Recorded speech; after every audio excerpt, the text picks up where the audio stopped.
here in Seattle will try to shake the Mariners from their slump.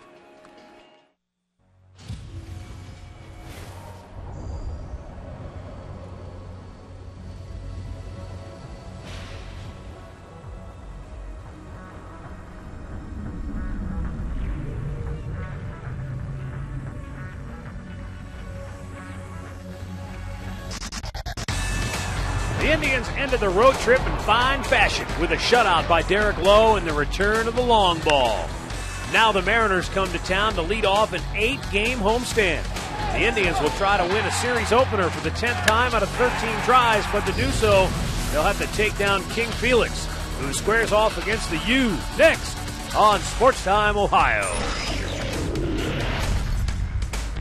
From Progressive Field in downtown Cleveland, Ohio, it's Indians baseball to try back home at Progressive Field as they open things up against the Seattle Mariners.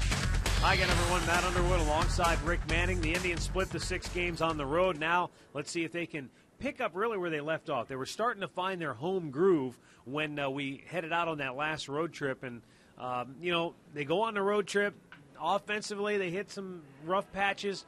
Maniac turns to Shin-Soo Choo at the top of the order. Has he found a new leadoff man? Well, Choo was getting rolling there for a while. He had some very good at-bats, but in Minnesota he had the big hit to get the game winner the other night, and then he just continued the next day. Whether it's a leadoff spot or not, I don't know, but Choo had a very good series in Minnesota where you see he went 3 for 8, the home run and the double, and they had that game-winning RBI, but he was getting awfully close. You look at his last 13 games, it's somebody that can get on base. Man, he feels he can walk and get on there. It's something different, and I think it's helped this ball club for the first 2 games anyway. Choo told me he's trying to be like Grady Sizemore, hit a double, hit a home run. He's not your prototypical leadoff guy. He understands that, but he does have some skills that can really help them at the top of the lineup. Well, I call him Chew Brock. Let's go. Get on the base and start running. All right, let's take a look at our pitching matchup for tonight. Ubaldo Jimenez going for the Indians, Felix Hernandez for Seattle. Well, Ubaldo has pitched much better in this ballpark than he has on the road. He's going to have to really locate his fastball. He had a great breaking ball in this video here against Texas. At home, he's 1-1 with a 2.70 ERA. He cannot give up many runs because he's matched up against a tough customer. The Nissan Road Ahead pitching matchup. Get to a Nissan dealer for great deals on innovation you can count on. Felix Hernandez, who the Indians faced out in Seattle, did not allow a run in his 8 innings pitched. He had 12 punch-outs. He's got an outstanding changeup, and he's throwing about 91, 92 now, but he's only 26 years old, one of the best pitchers in the American League. They came back and they won it on the bullpen out in Seattle. Well, you know one thing, Ubaldo Jimenez, he may not be pitching technically against Felix Hernandez, but he can't afford to give up much here tonight. We'll be back with all the play-by-play action. It's coming up next on Sports Time Ohio.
welcome you into Progressive Field, where the Indians return home and the Seattle Mariners await them. Ubaldo Jimenez about to take the field on the mound for the Indians tonight. Tribe comes in 20-16 on the year. They've already won 2 out of 3 against the Mariners head-to-head. Tribe leads the Tigers by 2 full games in the AL Central. Meanwhile, Seattle 16-22. They're dead last in the AL West, 7.5 games off the pace. Mariners have lost 2 in a row, while the Indians come in having won 2 straight. While Jimenez makes his warm-up tosses, let's take a look at the starting lineup for Seattle. For manager Eric Wedge, brought to you by Kia. Dustin Ackley, riding a career-high 11-game hitting streak, leads it off. Then Michael Saunders and Ichiro Suzuki. Jesus Montero, Kyle Seager, and Justin Smoke in the middle. Alex Liddy, Sean Figgins, and Brendan Ryan round it out. Well, let's take a look at the Indians pitcher tonight. Ubaldo Jimenez is brought to you by MLB.com at Bat 12 for the new iPad. He will be making his 8th start this year, record of 3-3, a .518 earned run average. Struggled in his last outing against the Boston Red Sox, just 4 1/3 innings, 9 hits, 7 earned runs. That was a season high for Ubaldo, and he's trying to come back, and he's pitched better in this ballpark than he has on the road. He is 1-0 in his career against the Seattle Mariners. Now let's take a look at the Indians' defense, brought to you by Pat O'Brien Chevrolet, saluting the men and women defending our country and watching on the Armed Forces Network. It'll be Damon in left field, Brantley in center, Chu is in right, Lopez again at third base, Cabrera is at short, Kipnis is at second, Kochman at first, Santana behind the plate.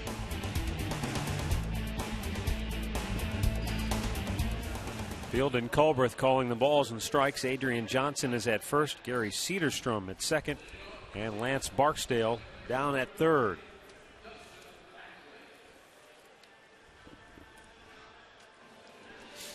So we'll see if the Indians can continue their good play at home. They really started to play well at home on their last homestand before we headed out on the road trip. They, of course, won the series against the Texas Rangers. That was very impressive, taking 2 out of 3 from that first-place club.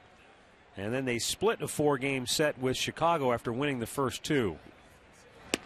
Dustin Ackley steps in and looks at a called strike.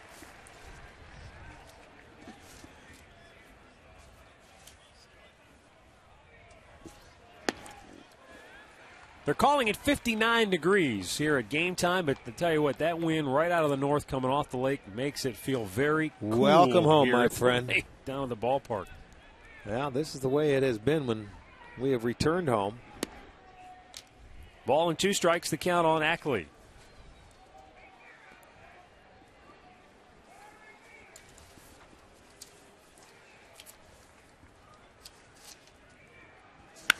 Right back up the gut, and he's now hit in a dozen straight games.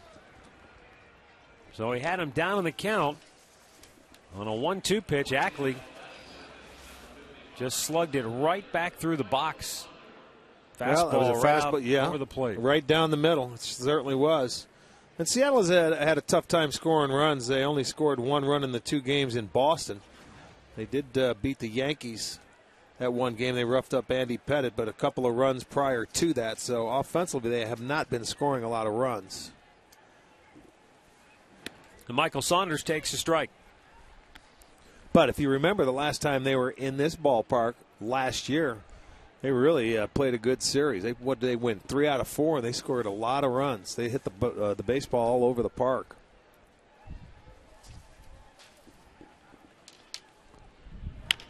Bouncer to first. It gets by Kochman. It looked like he just got stuck in trying to go for that ball. Almost like he was spinning his wheels. Couldn't get started. And the Mariners now have runners at first and third.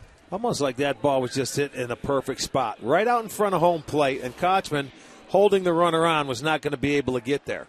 You see, he tops it. Saunders gets on top of it, but it's hit. And there it was, one little slip. Maybe he did slip a little bit. Gets into right field, so it's first and third. Seattle, nobody out. And now Ichiro will come to the plate. They weren't sure what they wanted to do there. Kochman is going to hold Saunders at first. He has 4 stolen bases, so You'd like to try to take away the hole from Ichiro, but you don't want to let Saunders just take off. Suzuki bangs it foul out of play the other way.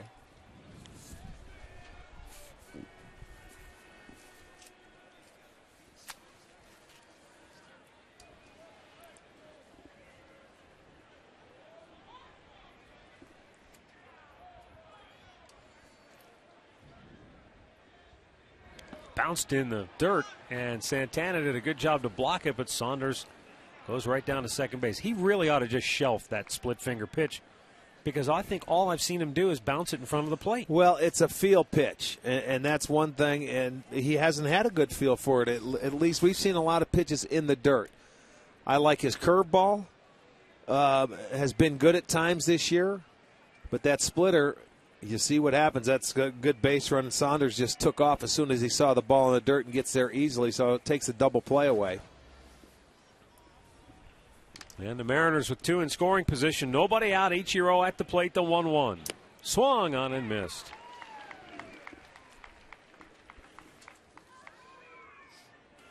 That might have been another splitter. That one was a good one. I don't know if that was a splitter or a straight change. It's hard to tell because he throws so many different pitches.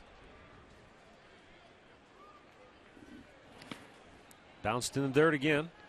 You know, maybe sometimes when he's got a feel for it, or the one he wants you to swing and miss and he doesn't want to throw you a strike, that's the one he's bouncing most of the time. But that was a pretty good one if it was a splitter that he threw the pitch before that.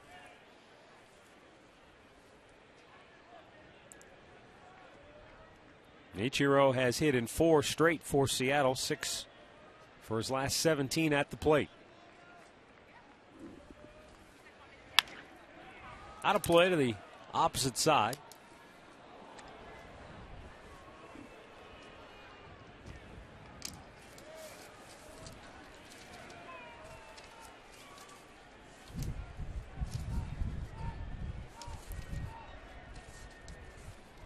Ichiro has reached base safely in 20 straight games here at Progressive Field. Only Paul Konerko has a longer active streak. Now, this is the curveball that could be very effective for him. And you see how far out in front he was. The only thing that happened there is he left it up in the strike zone. It's a matter of getting a feel. I like the curveball. That's the pitch he had against the Texas Rangers in this ballpark when he pitched a beautiful game. You just never know what Ubaldo's going to show up as far as the consistency goes. You know, commanding the fastball, and you just never know. The 2-2 to Ichiro. Foul the other way. And this is a guy that, you know, he stays on the baseball. He can foul off a lot of pitches as he is doing. Well, Manny Acta was asked before the game today if, by watching Jimenez, you can tell in the first inning or early in the game if he's got it or if he doesn't have it on a given night. And he said sometimes no, it's hard to tell if he's got it right out of the gate in that first inning. A lot of pitchers have a tough time in the first inning. Well, they do. They have a tough time settling in, and they can throw a few pitches, and he's going to end up having to do that today. Yeah, still no outs, and he's already made 15 pitches. Right. He's got runners at second and third, and Suzuki's fouling him off left and right. 5 foul balls.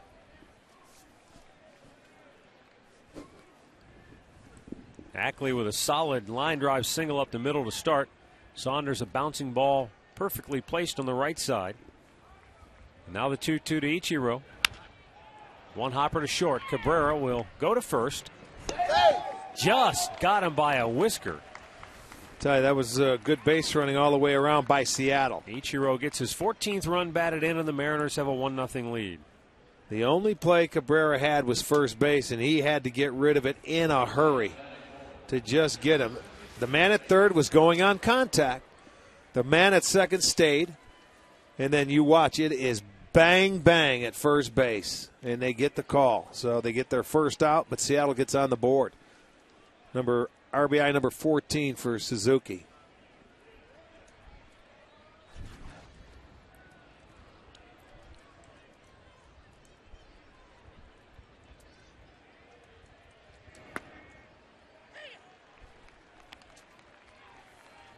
Jesus Montero Hitting just .256 on the year. 5 homers, though, 17 driven in.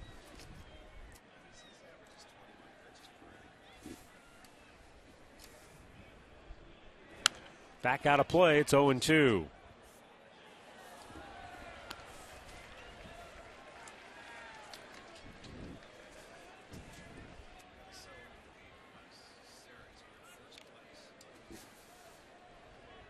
Interesting thing about the Mariners starting the game with the back-to-back hits. Opponents were batting just .134 against Jimenez here at home as opposed to .356 against him on the road so far this year. Swing and a miss. He got him. 3 pitches. Takes care of Montero. 2 down.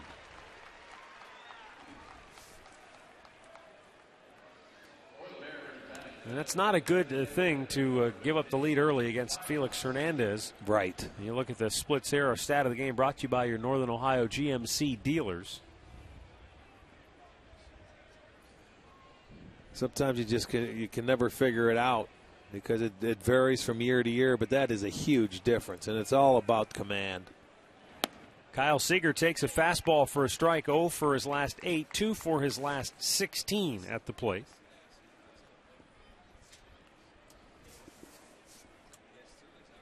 First time he's faced Ubaldo Jimenez in his young career. That's chopped foul and the count 0-2.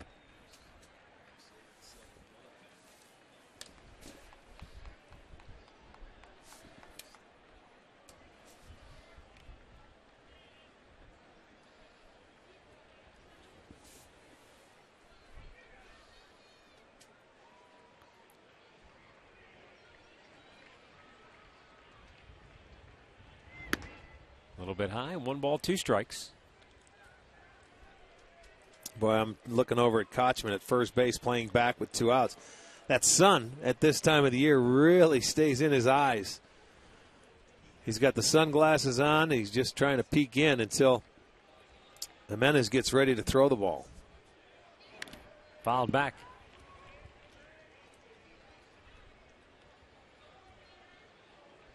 Yeah, it's tough for the guys on the right side, Kipnis and Kochman, but for Kochman, on a throw, say from shortstop, is when it's really difficult. He'll be looking right into that. There you sun go. There you go. Across Boy, the diamond. Pat. That's what he's pretty much looking into. So you better hope they throw it on the line and they don't put any air underneath it. Here's the 1-2.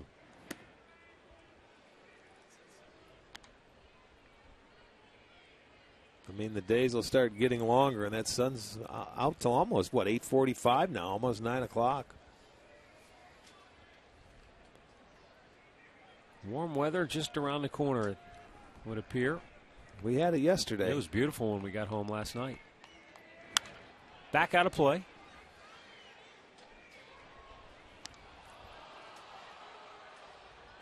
Another long first inning here for Jimenez.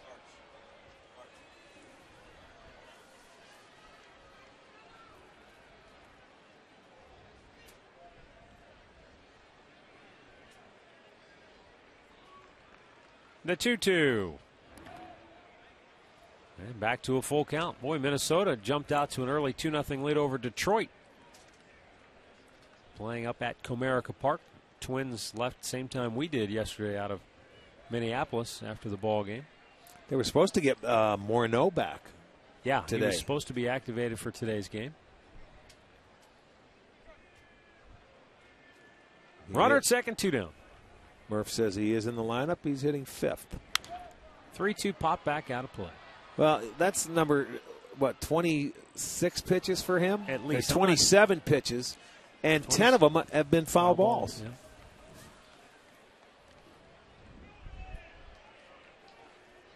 He did get Montero to swing and miss and strike out, but he has not had many swings and misses. That's why it's tough for him to go deep into a ball game, because he averages 18.5 pitches per inning.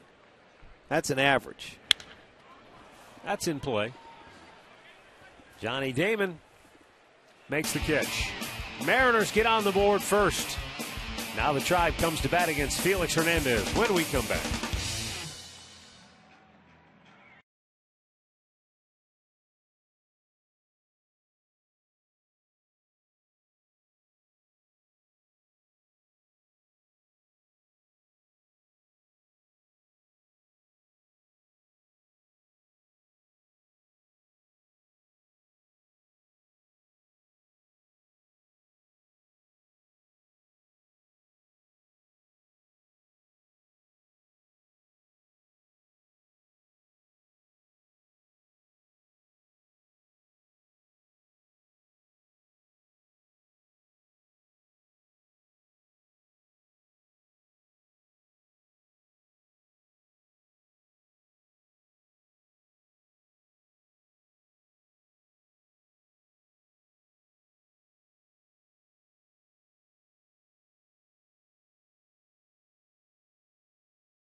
As we go to the bottom of the first inning. That's right. Puppy Palooza tonight.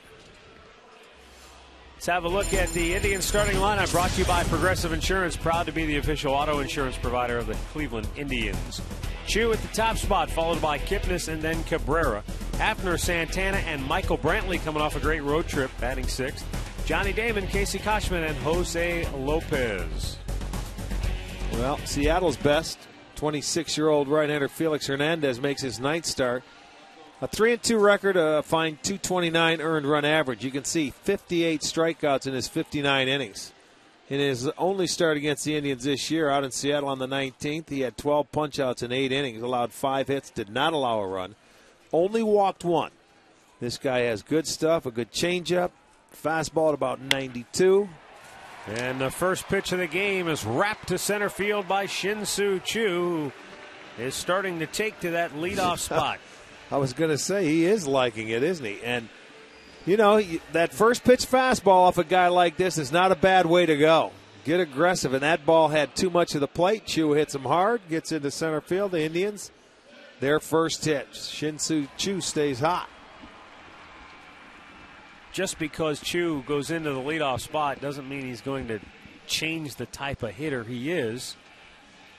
No, he says he was not going to change it. I mean, he's going to keep his same approach. But he's a guy that can go deep in the count, so that is fine. Now Jason Kipnis takes a called strike. Kipnis, 1 for his last 10, 0 for 8. He was off to a good start, like the Indians as a team going into that Boston series after game 1, but he was cooled off after that. That's line to right field, another hit. So the Indians, like the Mariners, start the inning with back-to-back base hits, and both solid line drives off the bats of Choo and Kipnis. Well, Hernandez coming off a start in New York. There's another fastball, and both hitters took advantage of it early in the count. Hernandez went 6 2/3 innings in his last start against the Yankees, where he gave up 11 hits and 4 runs, but it was in the 6th inning when he gave up the big 3-run homer. If you can shoot this guy for a 3-run homer, you're in business. Well, let's remember when we faced him in Seattle, he had pinpoint control in that game. And he does on a lot of his starts, which is why he's one of the best starters in the league. But when he can paint corner to corner, up and down, then he's very difficult. Well, those first 2 hitters that hit the fastballs, they're going to make them start painting right now, or the Indians are going to get on the board. But both of the hitters, Choo and Kipnis, hit the fastball. And, you know, he's settling in. Hasn't been able to, hit the corners yet. Cabrera lifts it foul out of play, 1-1 to count. There's Drubel batting .319 coming in, 4 homers, 15 driven in. He has a dozen doubles.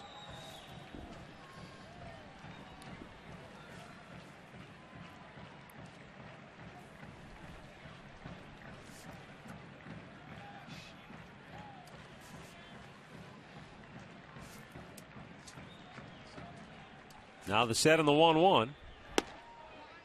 Caught the corner.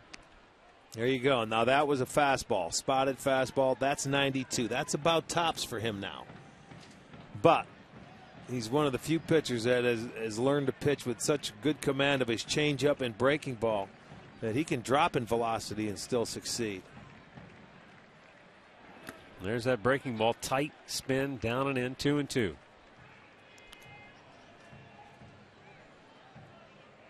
And again, when he's effectively getting ahead in the count, when he's got that good command, he can bounce that breaking ball in the dirt and still get guys to chase it.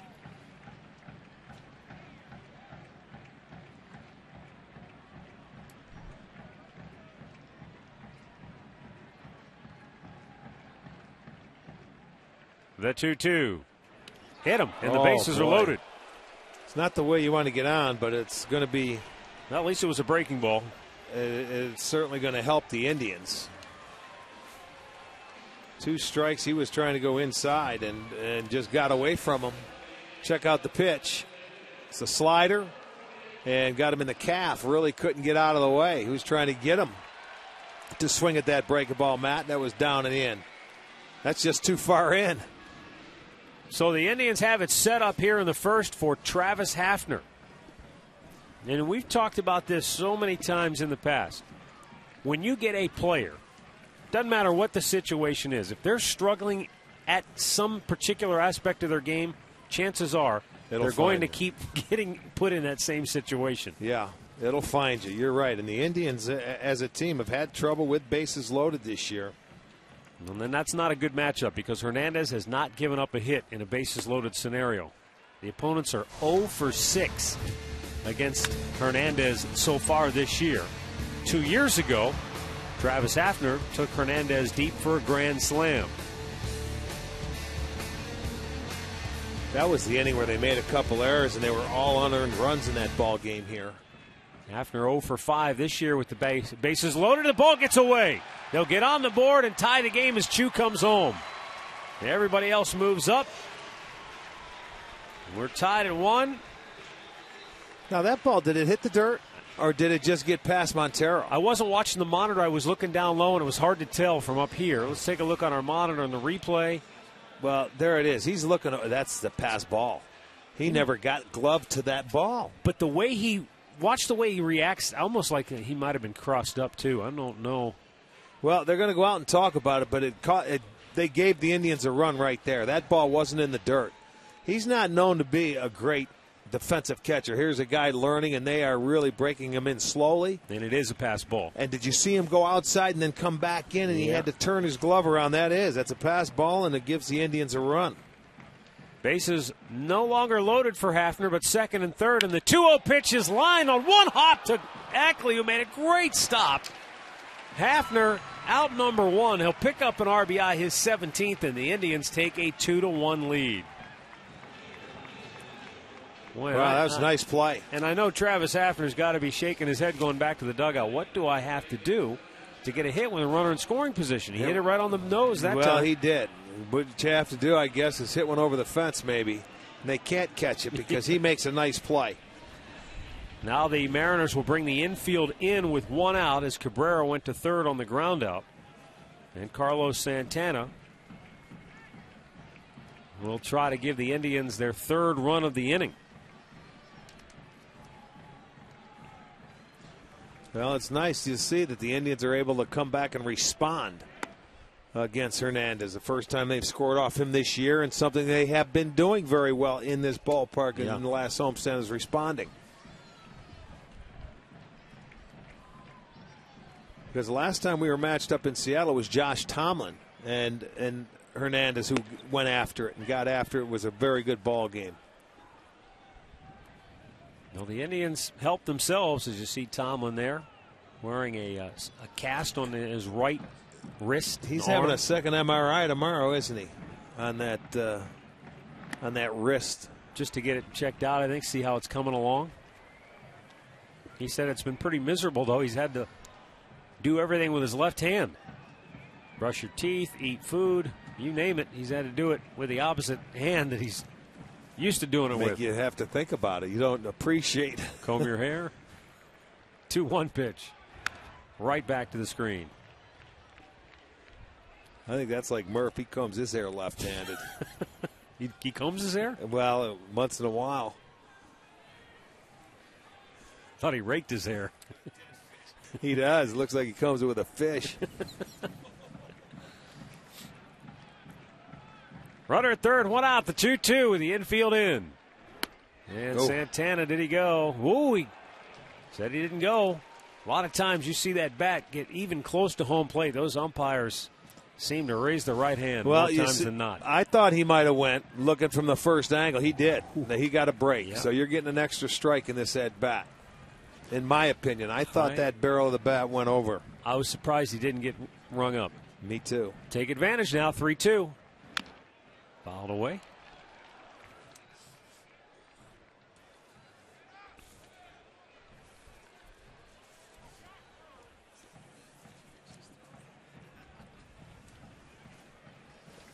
Santana, a .290 hitter on the year with a runner in scoring position.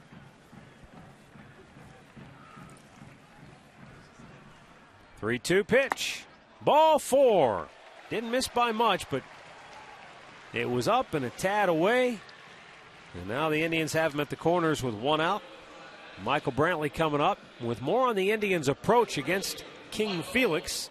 Well, let's check in for the first time tonight with Katie Witham. Well, Matt, tonight, less is more is the approach for the Tribe. Bruce Fields told me he does not want to see his guys get big with their swings or chase the ball. Where Felix Hernandez had success against the Indians in Seattle was when he would get ahead, 2 strikes, he would throw that changeup. That's the pitch they have to lay off today.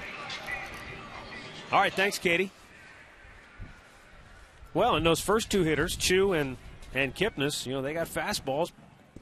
Didn't try to do too much with it, just went right back with a compact swing and had success. No, their swings have been fine off him so far in the first inning. Hafner, the out he made was a line drive out, a guy that had to dive to make a play. This inning continued because Santana got an extra strike. See if they can take advantage of it. 20th pitch of the inning is fouled off.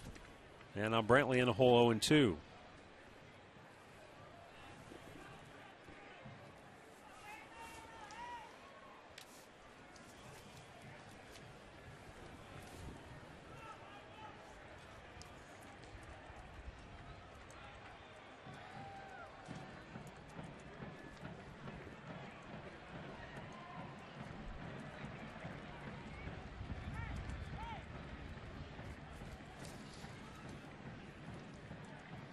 No, this guy has only given up 1 hit in 14 opportunities when he's had hitters down 0-2.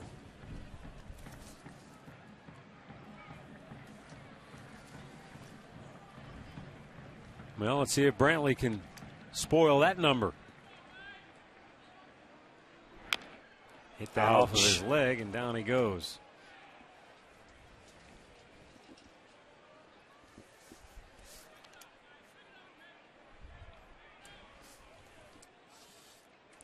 Let's take another look as the skipper, Manny Acta, comes out with the trainer to take a look at him. That's off the inside of the knee. It's exactly where it got him. They have that protection. My goodness, right off the knee. We see a lot of that nowadays. I mean, I remember the balls going off your foot and possibly your ankle, but nowadays we've seen it go off legs, front legs, back legs. And right now it's just a matter of time. Acta holding the bat for him. He's going to wait till he gets some feeling back in there. Jeff Desjardins out there to check on Brantley to see if he can get some feeling back in that right knee. Indians with back-to-back singles to open the inning. And then Asdrubal Cabrera hit by a pitch to load him up.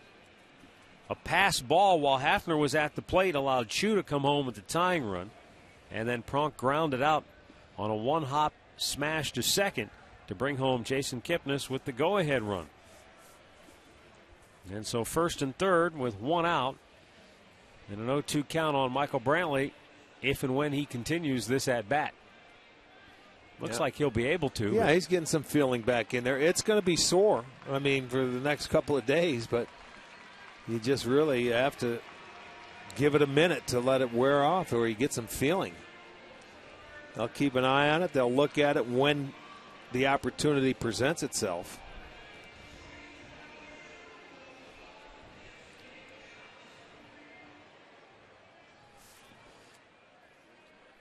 There's Cabrera and Santana, the base runners. The 0-2 now once again to Brantley. They came with the same pitch that he did. That's just not right. He's trying to get him to do the same thing, beat himself up. That's like a boxer that knows you've got sore ribs. Where do you think he's going to punch you? I hope the nose. Here's the 1-2. And he strikes him out. 2 down in the inning. That's the 59th strikeout in just over 59 innings of work this year for Felix Hernandez. Let's take a look at the Depot Seattle Mariners defense, which is rated #1 in the league, by the way. Figgins in left, Saunders at center, Ichiro's in right. Liddy at third, Ryan at short, Ackley at second, Smoke at first, Montero behind the plate. More savings, more doing. That's the power of Home Depot. Johnny Damon steps in with 2 on, 2 out. And a pitch up and away, ball one. Our league leaders brought to you by your Cleveland Akron area Lexus dealers. Hernandez now tied with CC Sabathia and Justin Verlander 3 behind on the top spot in strikeouts in the AL. 2 balls, no strikes. Well, now 25 pitches for Hernandez back in the first inning. So both pitchers right around that 30 pitch mark through the first inning. There's a strike.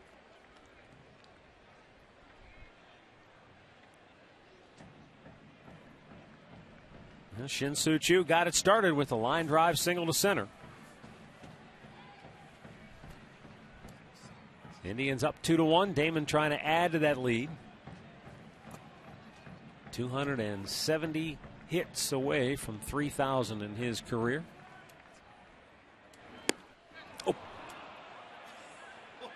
I think that was a do-over. That's starting your swing, and then you just sort of like take your hands off the bat, not wanting to swing, realizing the pitch is going to break, and then you just let it go. Oh, man. Well, it's a good thing Johnny's got a good sense of humor. He's going to need a good sense of humor with that swing. Here's the 2-2. Santana with a delayed steal, and the throw goes into left. As Dribble Cabrera coming home, Figgins throw. Not in time. Santana goes to third. He's coming around third. He's going to try to score. Montero's throw. Not in time. How about the hustle by Carlos Santana? The Indians score a pair. Somehow, some way, and they now lead it 4-1. The delayed steal, and then Montero tried to pick off Cabrera, threw it away. And then the carousel started to spin. Well, this is going to be our McDonald's. I'm loving it. Montero had him dead to rights, maybe at third base, but the throw was so far into left field. Terrible throw. So then there comes Figgins' throw, and that gets by Montero. Not his fault. He didn't see the ball, but by the time he can pick it up, Santana hustling all the way around from second base. He goes head first and scores. Wow, that's a weird play, but the Indians ended up scoring 2 more, so they've got 4 on the board. And while we were showing you all that, Johnny Damon walked and Carl Willis, the pitching coach, out to talk to Hernandez. Now, some of this is not his doing. I mean, let's face it. They've had a pass ball and 2 errors in the inning that have directly led to Indians runs. The first run in that last sequence, as Dribble Cabrera, he came home directly because of the throwing error by Montero. And then Santana is allowed to score because of the throwing error by Figgins. Yeah, that is absolutely crazy. Wow. A pass ball, 2 errors in the inning. The Indians have 4 on the board, and Hernandez is going to throw his 30th pitch.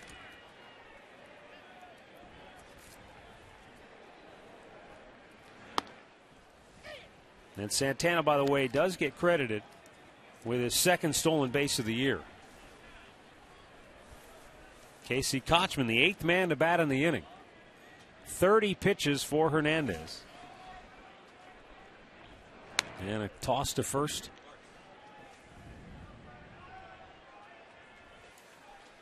You know, when he was the manager here, Eric Wedge used to talk about how for young players, the game at times speeds up on them. And you almost wonder that might have happened to Montero in that last sequence there. Well, they were going to try and steal a run there. Manny Acta had a delayed steal on, and Santana was going to go to second base. And as Montero came out from behind the plate, he was going to fake to second, and Cabrera was going to come down the line and try and score, and he had him off third base. But the throw back there to try and get him was so bad that it went into left field. I mean, it wasn't even close. So Cabrera was able to come up and score on the error.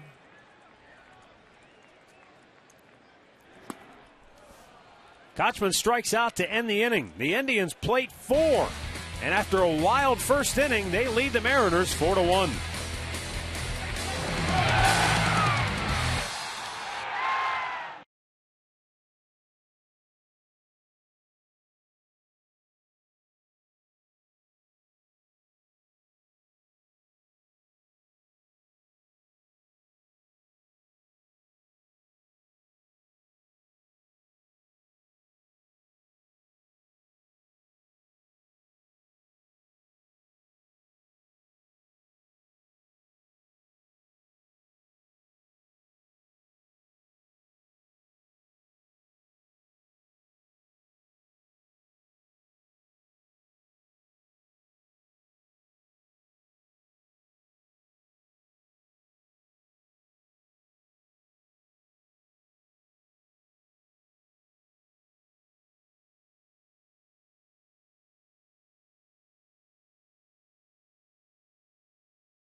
brought to you by McDonald's Cherry Berry Chiller. Cherry and raspberry flavors blended with ice and 100% fruit juice. By AT&T, the nation's largest 4G network. AT&T, rethink possible. And by your Northern Ohio Toyota dealers.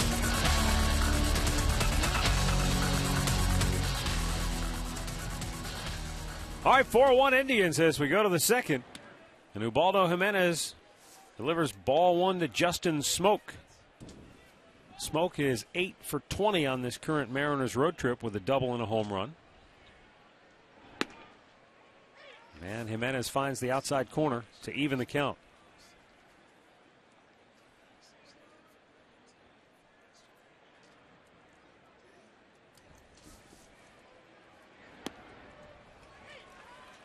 And now he jumps ahead 1-2.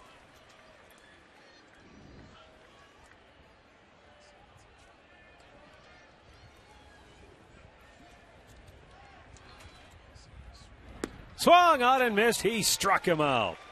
Second strikeout for Jimenez. One down here in inning number 2. This looks like a straight change to me as he lets go of that ball, and you're going to see him out in front. 81 miles per hour. Good pitch. Second strikeout.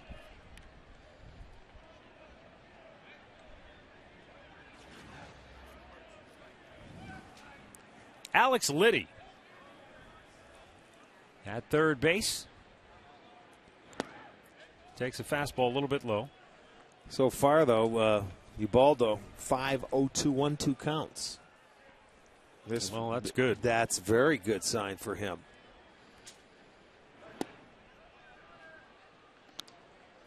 And I no sooner say that than it's 2-0. Well, and I don't mind, the Dustin Ackley line drive base hit. I know some people is like, oh, you can't give up a hit on an 0-2 or 1-2 pitch. I don't mind that so much as when you get a guy 0-2 and then you let him back into the at-bat and get it to 3-2 and then maybe you walk him or then you give up the hit because now you've wasted pitches and you end up making yourself have to work a lot harder. 2 down. And Sean Figgins, who wasn't scheduled to start this game, but he gets the start. I'm trying to remember who was in there originally. It was Mike Karp, who was scratched late here this afternoon. And I think one of the reasons Figgins was not in the lineup is he is mired in an 0 for 20 slump.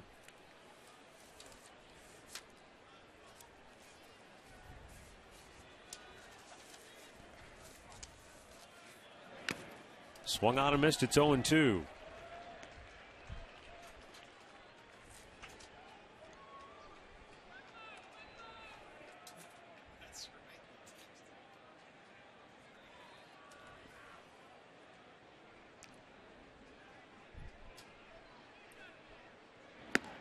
A little bit high.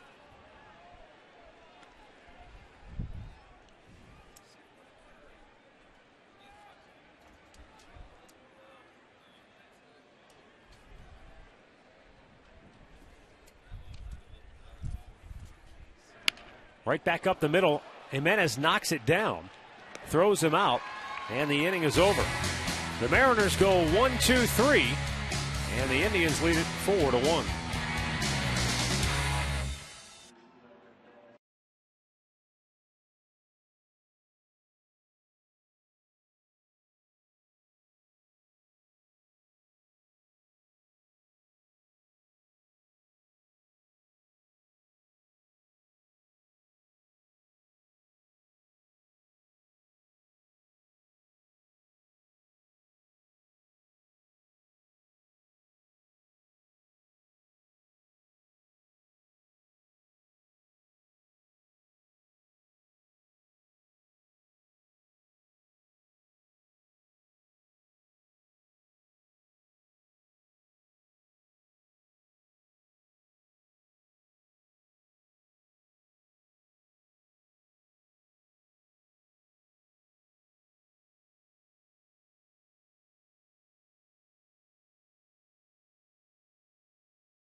Wow. If you rolled up on somebody's front porch and that dog came to the front door, you'd be running in a hurry. Yes, sir. No thanks. Might have put a saddle on that thing and they'd be able to ride him. Ride him to work. Save on gas. Jose Lopez greets Felix Hernandez in the second with a line drive single on the first pitch, just like Shin-Soo Choo did in the first inning. This approach looks like the one they brought when Josh Beckett was on the mound in Boston, if you remember. That first game of the series where they were hitting the ball all over the ballpark and they were aggressive early.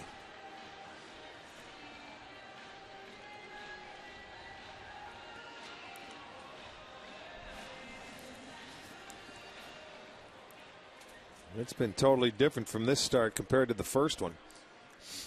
Hernandez has pitched 3 games against the Central Division so far this year. He's 2-0 with a .39 earned run average, and the opposition was hitting just 130 off him. So it has been a totally different start today. The Indians already with 3 hits, and they have 4 runs on the board, although they didn't need a hit to get a run home. He had a ground out, a pass ball, and a couple of errors. 1 ball, 1 strike.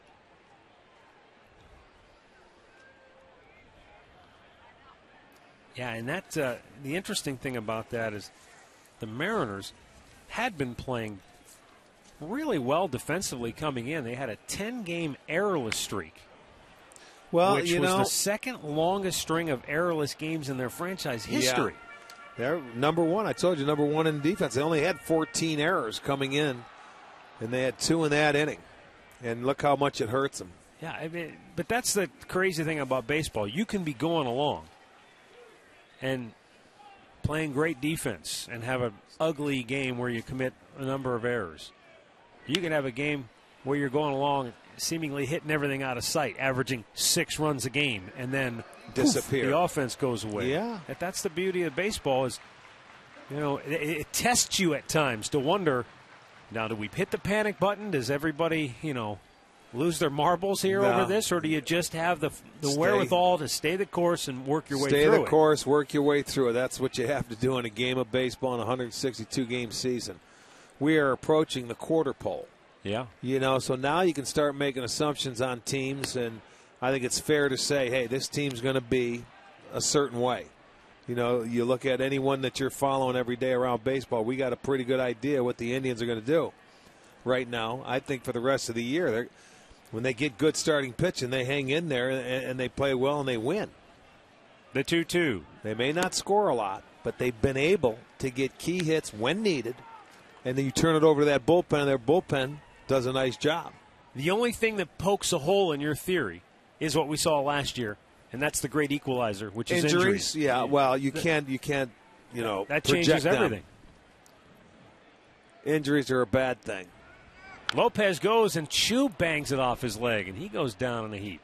I mean, you look at all the closers this year around baseball that have scuffled out of the gate early, struggled, and the injuries that other teams have had. Yankees losing Mariano Rivera. Right. I mean, at some point that will rear its head for them. There's no doubt about it. Mr. Automatic, and there's another breaking ball that goes off his protection. So that's 2 today. Brantley, now Choo.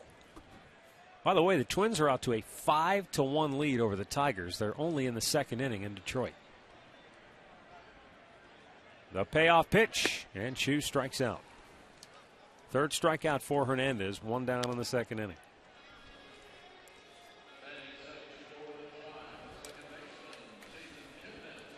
Our injury report brought to you by Elk & Elk. Serious lawyers for serious injuries. Call 1-800-ELK-OHIO. Well, certainly that's a tough injury for the Royals because they have pitching problems to begin with. And now they lose Danny Duffy, left-hander, for the rest of the season. And they've just started to really get it going, too. And you talk about a team that they didn't have any injuries last year for the most part. They cruised on through, and in spring training they lost their starting catcher, their closer, and now they lose a starter. So they've been hit hard by the injury bug this year. Royals are at home tonight against Baltimore. They've won 4 straight. The Orioles come in tied for the best record in the American League. Kipnis swings and misses, and it's a three-way tie. The Orioles, Tampa, and Texas all 23 and 14 on the year. And then over in the National League, you've got the Braves, who are 23 and 14, and then the Dodgers are just a little bit better at 24 and 12. Kipnis, slow bouncer. Hernandez looked to second. Now he just flips it to first. 2 away. Lopez in the scoring position.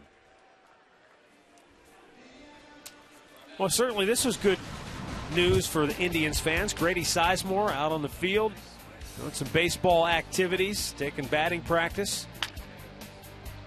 Manny Acta made it clear in his press conference before the game today, because this was out in plain view. Everybody saw Grady, and so naturally the questions were, well, he's due to come off the DL here in early June. Is that realistic? Is that? And Manny said, nah, probably not.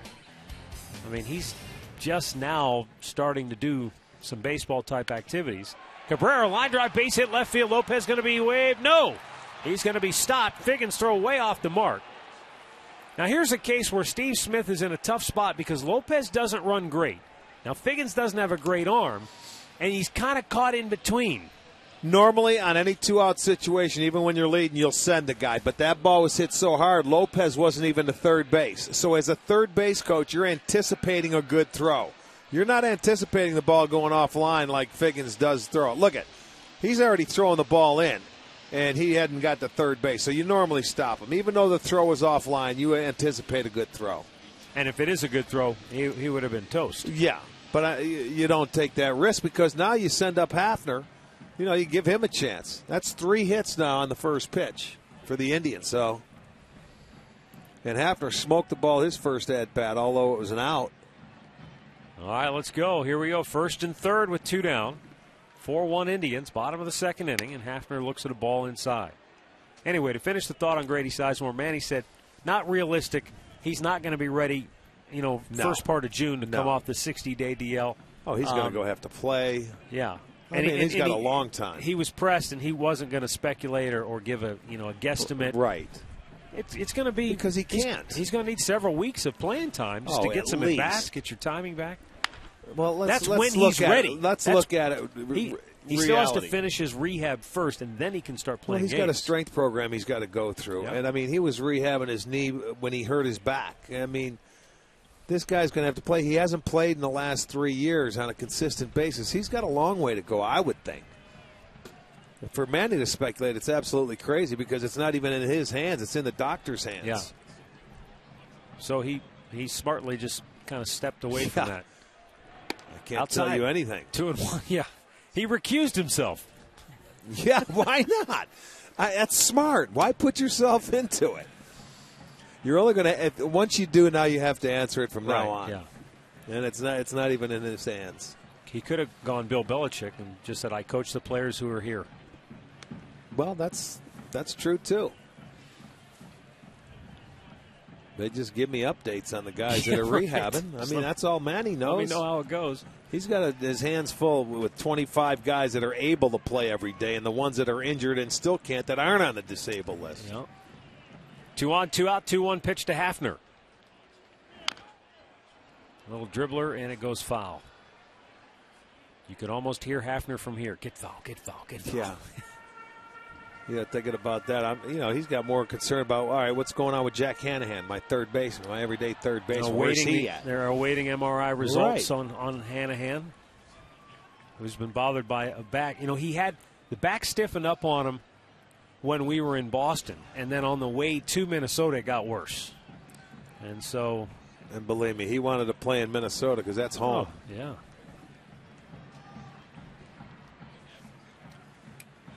Well, Felix Hernandez already about to make his 50th pitch of the night. And Hafner pops it straight up at the dish. Montero in foul territory makes the grab to end the inning. Indians strand a pair. They lead 4-1 after 2.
For Miller Time, brought to you by Miller Lite.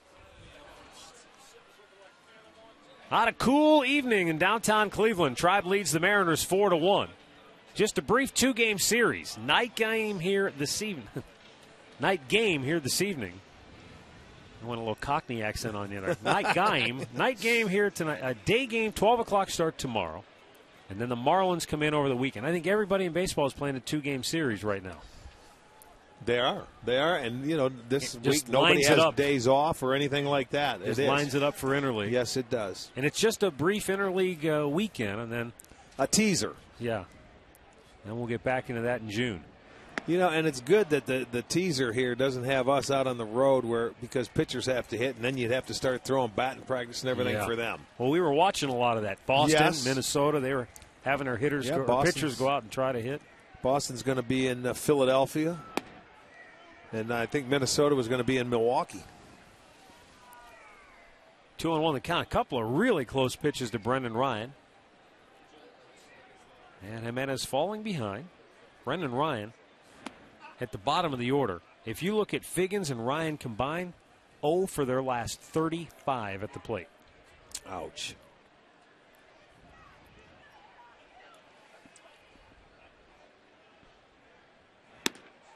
And what do you know? He walks him. This guy walked a lot when we were in Seattle. They couldn't throw him strikes. Well, and I'm telling you, there were two pitches in that bat early that could have very easily been called strikes. But he's aboard to start the third. Let's check in once again with Katie. Thanks, Matt. Well, if you're thinking about bringing your friends to the ballpark, you have to check out those Indians Flex Packs presented by Discount Drug Mart. You get 10 tickets. Use them however you want. You bring a group of 10 this Friday to the second fireworks show of the year. Log on to Indians.com and check it all out, guys. Those goofballs behind her. People do anything to get on camera, won't they? Bet they were from Niagara Falls. No, one guy was from Niagara Falls. The other one was from Ashland. It was Zap and Pat. Oh, boy. There you go. That's a pair for you. Oh, yeah. It'd be a pair to end the world. Ackley checks on a ball in the dirt. They want to appeal. He did not go. Ackley with a line drive single his first time up, extending his hitting streak to a now career best 12 games.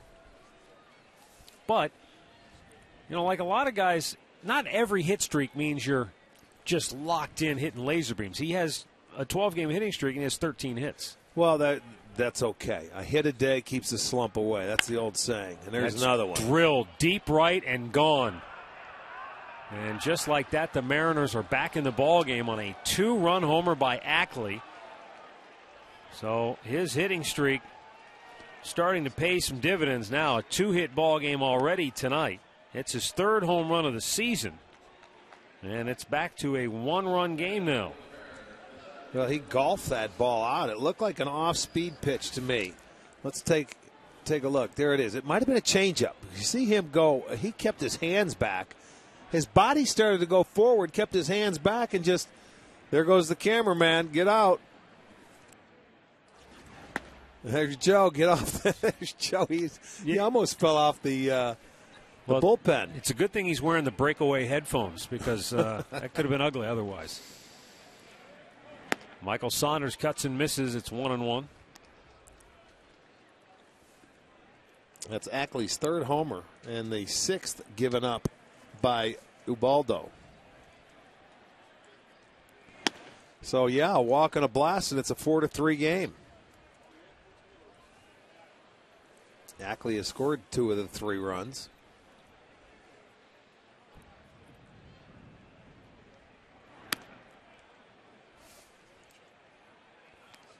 And now a 3-1 count to Saunders.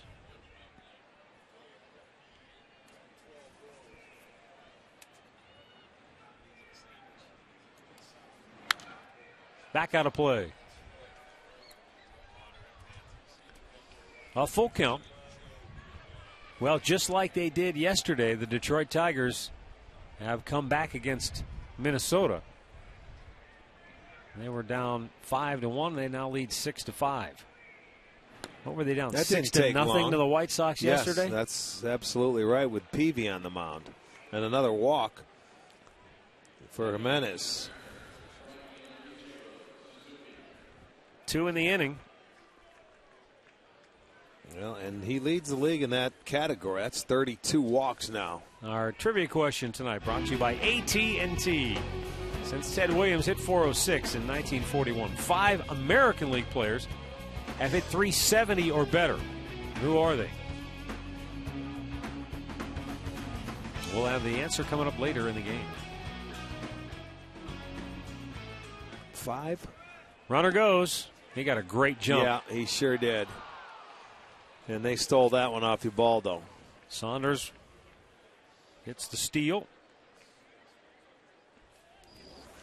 Yeah, watch the jump off. He's got a good 7 steps before Santana could get the ball and make a throw. And I think Cabrera tried to rush it and get the tag down on him, but they wouldn't have had him anyway.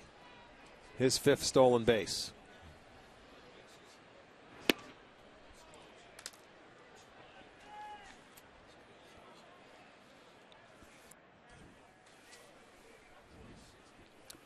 Ichiro Suzuki, a ground out, drove in a run his first time up. In fact, a similar situation. He was up with runners at first and second, and then a wild pitch moved runners up. This time it's a stolen base that moves a runner in a scoring position.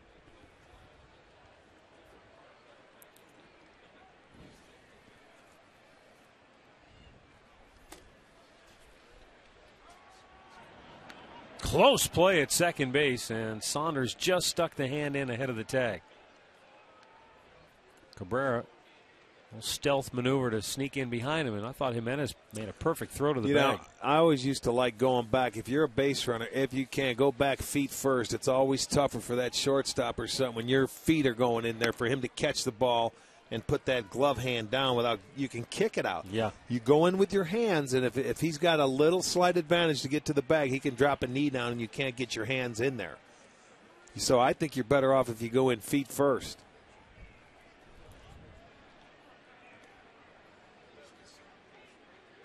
See, sometimes you may get caught out there and you can only go head first, but if you have an opportunity or a choice, always go feet first.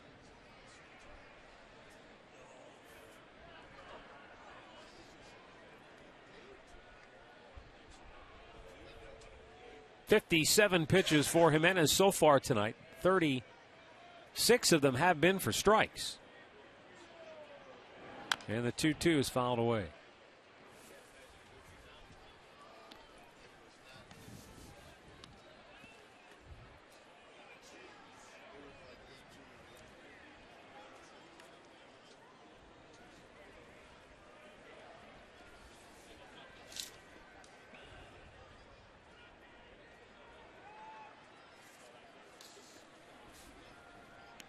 Again, the 2-2.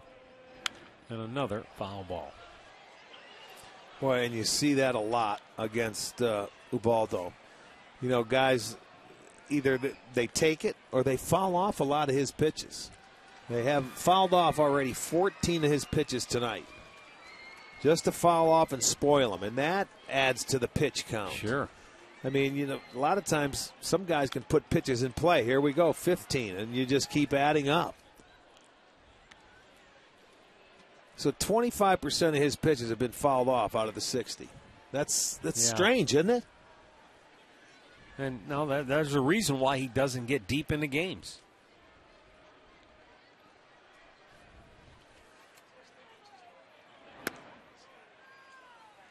Now a full count.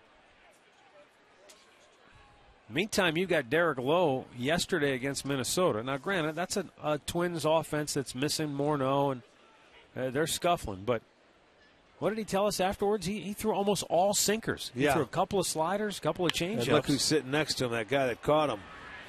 Damon makes the grab, one away.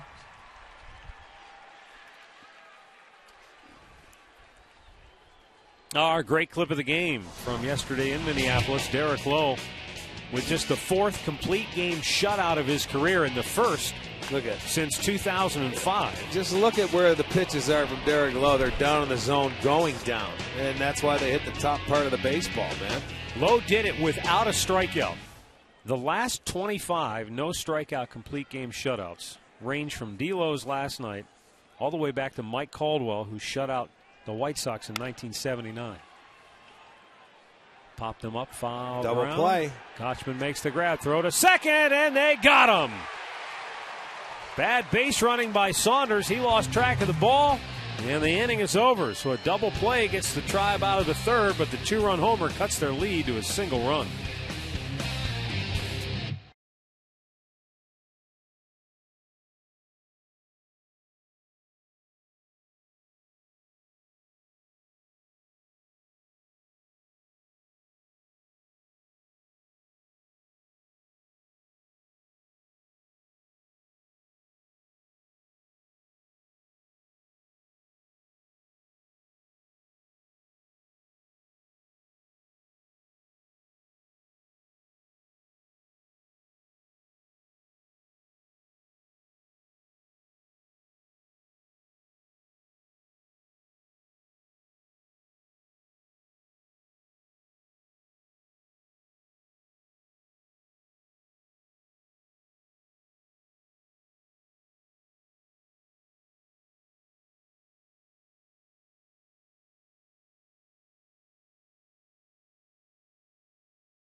I don't even know what to say about that. Don't say a word. Just move right on, because I don't want you to get me going. He looks like he's looking like a proud parent. Oh boy! And why not? Puppy Palooza here at Progressive Field tonight. 4-3 Well, Indians lead it. Bottom of the third. You're right. Those little puppies are just like kids. No question. Carlos Santana, Michael Brantley, and Johnny Damon for the Indians.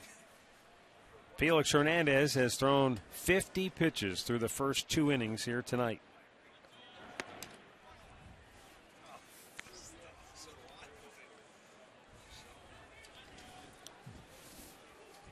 Santana walked, stole a base, came around on a throwing error to score the Indians' 4th run in the first inning.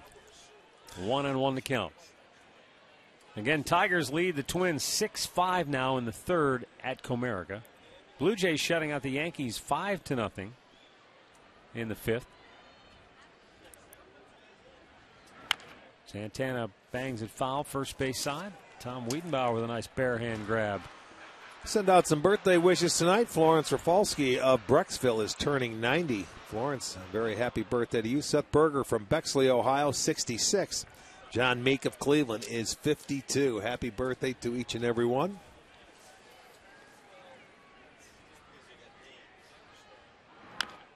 Foul ball by Santana.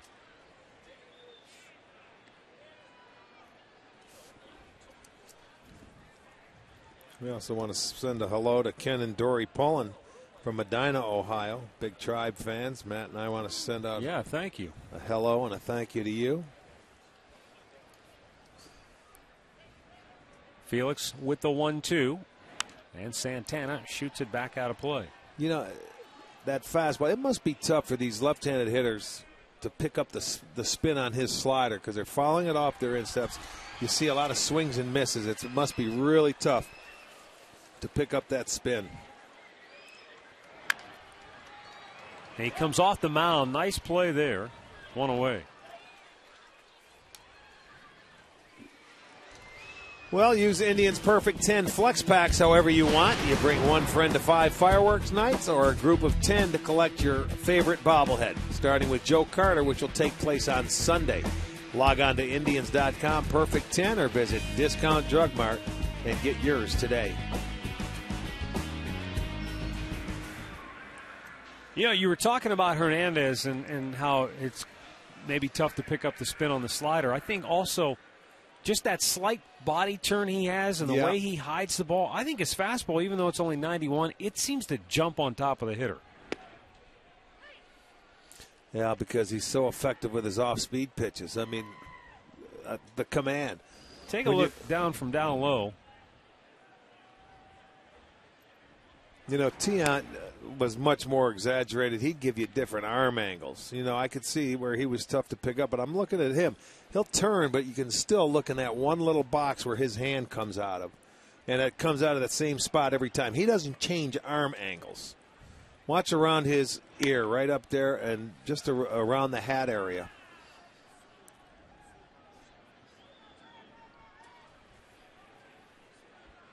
Brantley went down swinging his first time up. And the count 2-2. Here you go.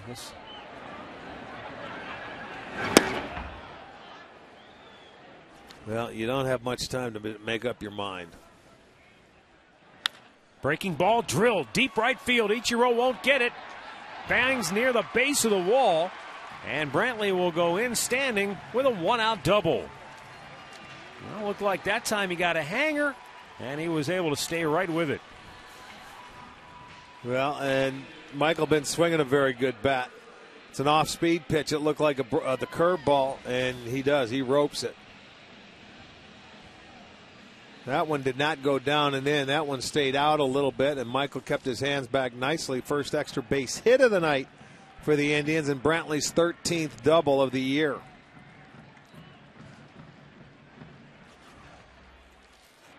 Way outside, ball one to Johnny Damon, who walked his first time up.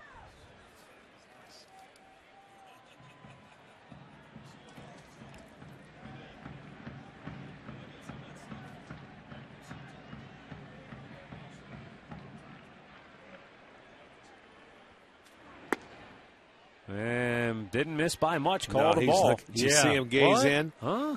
Saying, wait a minute, that ball looked like it came down into the strike zone.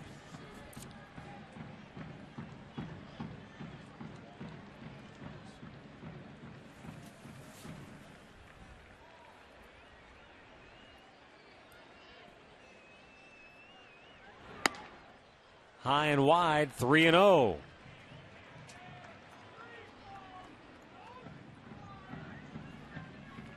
Four-3, Indians lead it. Runner at second, one out. Damon at the dish, Kochman on deck.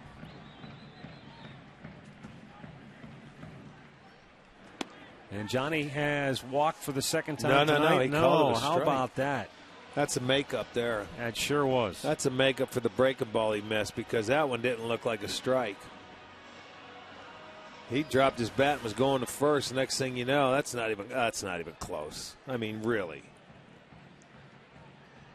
Let's go. Call a strike, and a ball. Now the 3-1. And that is ball four. So he's walked Damon twice tonight. I think I said that before. And 2 on, 1 out for Casey Kochman, with more on the Indians' first baseman. Here's Katie Witham. Well, guys, pay attention to Casey Kochman's stance today. He's made a slight adjustment lately. You remember, his front foot used to be turned out, so his body was a little more open. He's starting to square up a little more, which has really not only helped his timing, but has also helped him generate more power into his swing from his legs, guys, and that's made all the difference. All right, Katie. Checked on a ball down and in, and he went around this time, says third base umpire Lance Barksdale.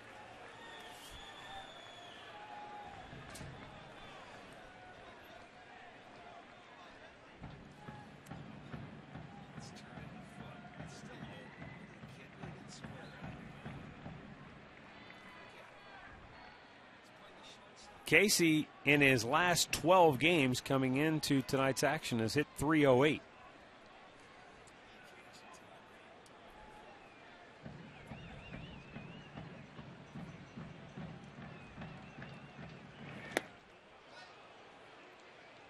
Oh, and 2. Now you talk about opening up. It looked like he was really opening up that time.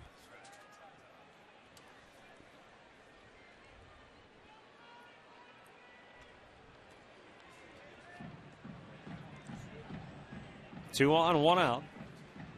Kochman down 0-2.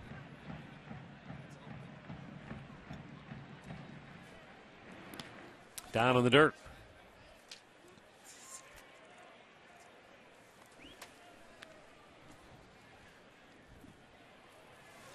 Well, Bruce Fields watched his guys come right out in the first inning and jump on Hernandez with back-to-back hits to open the inning.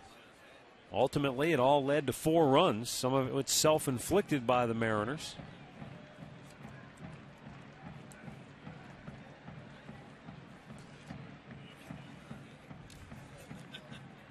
Casey Kochman spent the 2010 season in Seattle, and he hit just .217 for the Mariners. Double play ball to second. 4-6-3 ends the inning. 3 complete. Indians 4, Mariners 3.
We go to the 4th inning of play. Seems like we've played a lot of baseball for only being in the 4th inning. Well, there's been a lot of pitches thrown.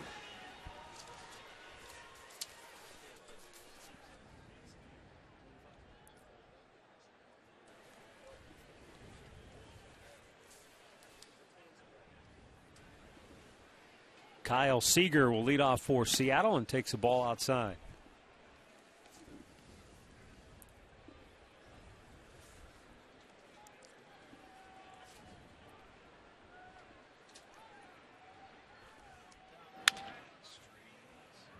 Tap to second. Jason Kipnis with the backhander throws him out, one away. Take a look at our University Hospitals minor league update. TJ McFarland went 7 innings, 3-hit shutout baseball, struck out 6, didn't walk a batter. And he is having a great season for the Akron Arrows. And the way the moves have been made in the minor leagues this year with a lot of shuffling in and out, he could be punching his ticket to Columbus before long. Justin Smoke, strikeout victim, his first time up. You know, I started the thought last inning, Rick, talking about Derek Lowe and his complete game shutout without a strikeout. And it was the first one since Scott Erickson back in 2002, so it had been a decade since. And the last 25 range all the way back to 1979 during your era when Mike Caldwell did it against the White Sox. Left-hander. He did it 3 different times. He was a pitcher like Derek Lowe from the left side. Just keep it on the ground? Keep it on the ground. He'd throw the ball. He wouldn't strike you out. He'd make you put it in play. Nice play by Jose Lopez, huh? Playing the shortstop position with the shift on. Had to go up the middle and made a very nice stop. Well, they've been doing that a lot this year, pulling the shifts on a lot of left-handers. They will do it for some right-handers, as we witnessed yesterday, but that's a nice play. Look at him. He's smiling. Other guys on this list, though, that you might expect could be on this list. Zane Smith. Right. Contact guy. Tom Glavine, although he struck out a lot of guys in his career, but Doyle Alexander, Jerry Royce, Walt Terrell, Rick Honeycutt. But there's one guy on this list that I was shocked. 1987, Roger Clemens shut out the Angels in a complete game effort without a strikeout. That is amazing. And you think about how many guys he struck, especially back then when he was in his prime, 87, coming off the World Series year. It's hard to believe that he could go in a nine-inning game and not strike somebody out. That is true. That, by the way, courtesy of Bill Chuck. You can read his stuff online at billy-ball.com. He's always got some interesting news and notes. Alex Liddy flied to center his first time up. And he shoots it right back. Sometimes, though, there maybe, from a pitcher's perspective, there's just games where they're swinging early in the count. They don't give you the chance to strike them out. Yeah, and sometimes as a pitcher, you may not have strikeout stuff, and you like when they put it in play early. You may not have to throw a lot of pitches. No, he held up, says Adrian Johnson. 2-2.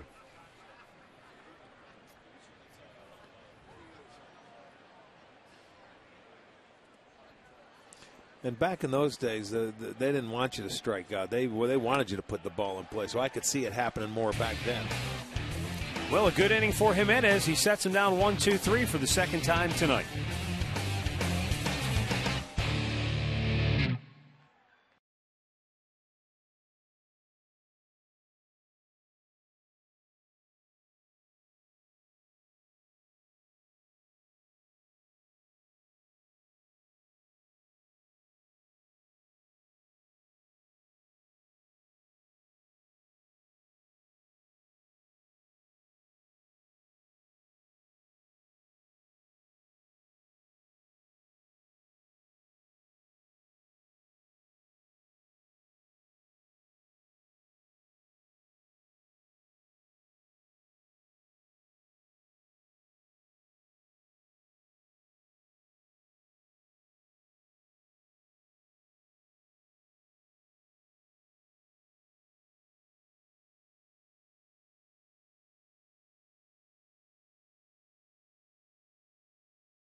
Inning here at, almost said Fenway Park. We were just talking in between innings about being in Boston.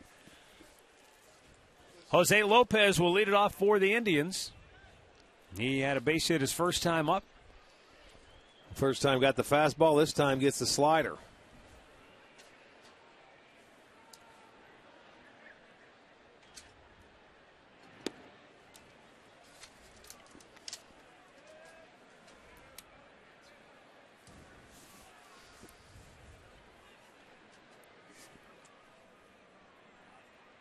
The 1-1. Man, he chops it foul. Look out. Oh, man. You see our man Danny Menlick down in the photo bay? Yes, I do. Did that hit his camera? It had his name written all over it, and it hit the post, I think, right next to him. Danny's in the lower right-hand corner of your screen. There he is with the white camera, right next to Katie. Well, maybe Katie knocked it out of the way. I think it hit Katie in the head. I heard that. You heard that ding. Oh, that was Rick, Katie. One away. Well, and with that, let's transition back to the Hyundai Studios for an in-game update with Al.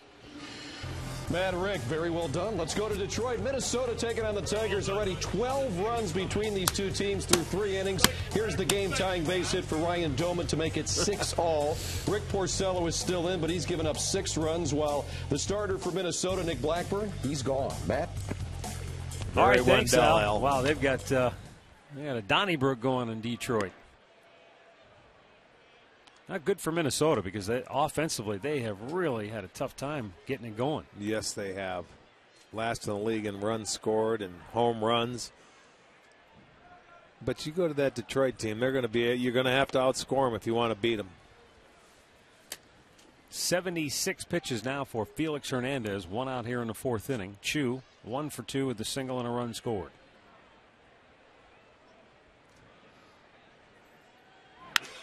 And he's got another hit. That's a gapper cut off nicely by Saunders. And he holds Chu to a long 1-out single. You see, after he struck out in his last at-bat, this is a good swing. Chu staying inside the baseball, and I mean, consciously thinking, I'm going the other way. Watch it. But he uses his hands. He didn't get lazy with it. See how quick his hands came through? And he drove it that way. He didn't guide it that way. He got the hands through the hitting area, hit it very well, so he's 2 for 3. Jason Kipnis 1 for 2. Singled and scored in the 1st inning. Hernandez looks like he's got something in his eye.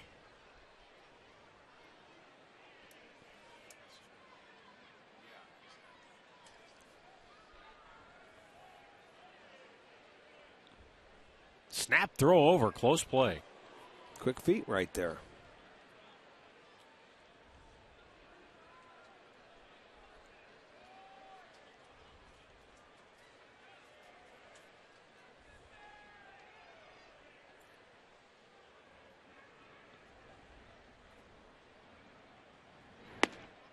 And a fastball strike over the outside corner to Kipnis. Jason snapped an 0 for 8 with a 1st inning single to right field.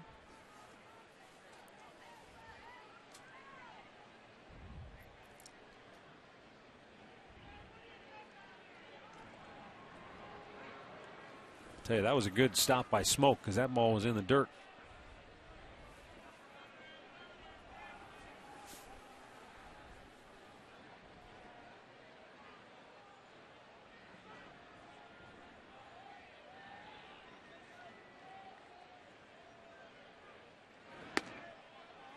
Came outside with the breaking ball.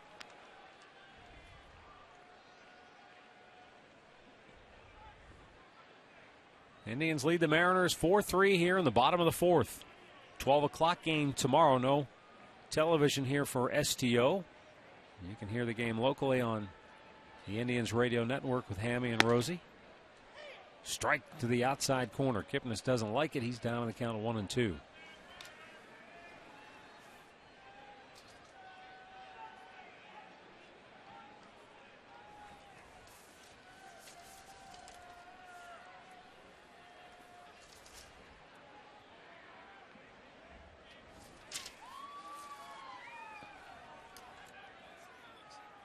Here's the 1-2.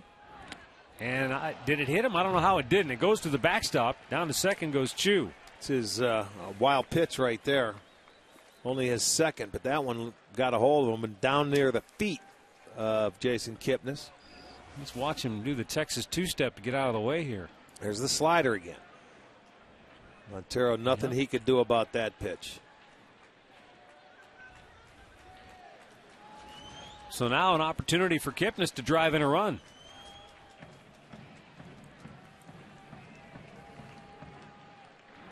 Low, full count.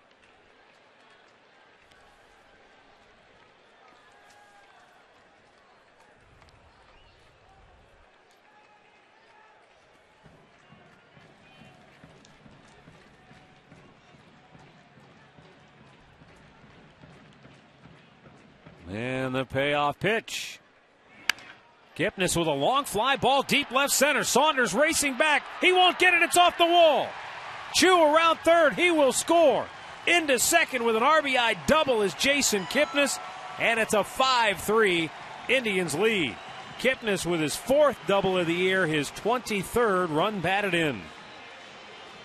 I'll tell you, the offense, they're making some really nice adjustments here to Hernandez. Kipnis now is going to put a swing on that ball. That's a slider, but that was middle of the plate. But he was just set up that way. That slider's been tough. They've been swinging over the top of it, but he didn't locate that one. But their approach has been very good. 7 hits now. It makes it a 5-3 game. Kipnis now 2 for 3 and gets his 23rd ribby. And as Asdrubal Cabrera takes the ball down low.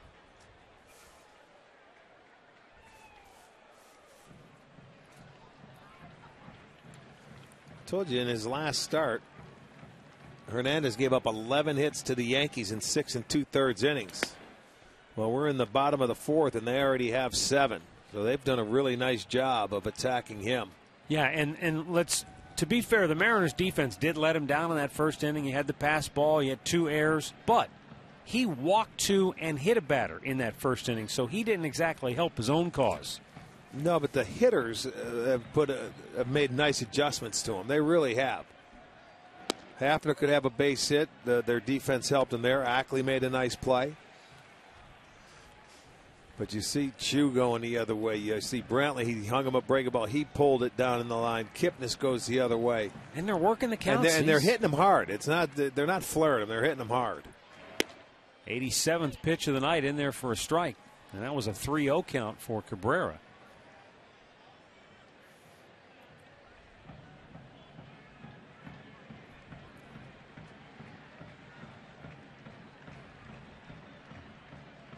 (3-1).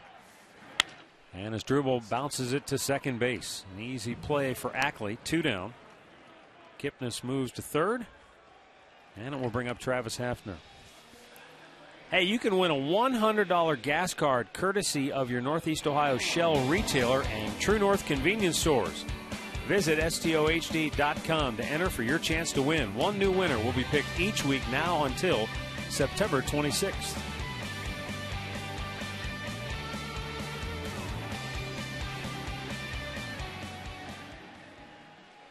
Travis Hafner 0 for 2 tonight. He drove in a run with a ground out in the first, and he sent one straight up in the air at home plate back in the second inning. And when I say straight up in the air, I mean Jesus Montero literally caught the ball, if not right on the plate, then he was a step behind it. You don't see many that straight up. No, you do not. You're right.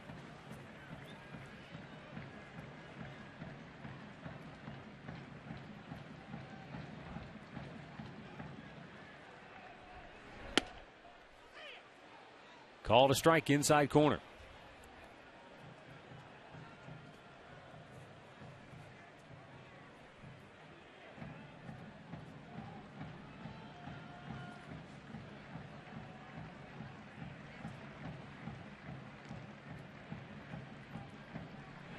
Breaking ball, and he rolls it over foul toward the camera bay next to the Mariners dugout.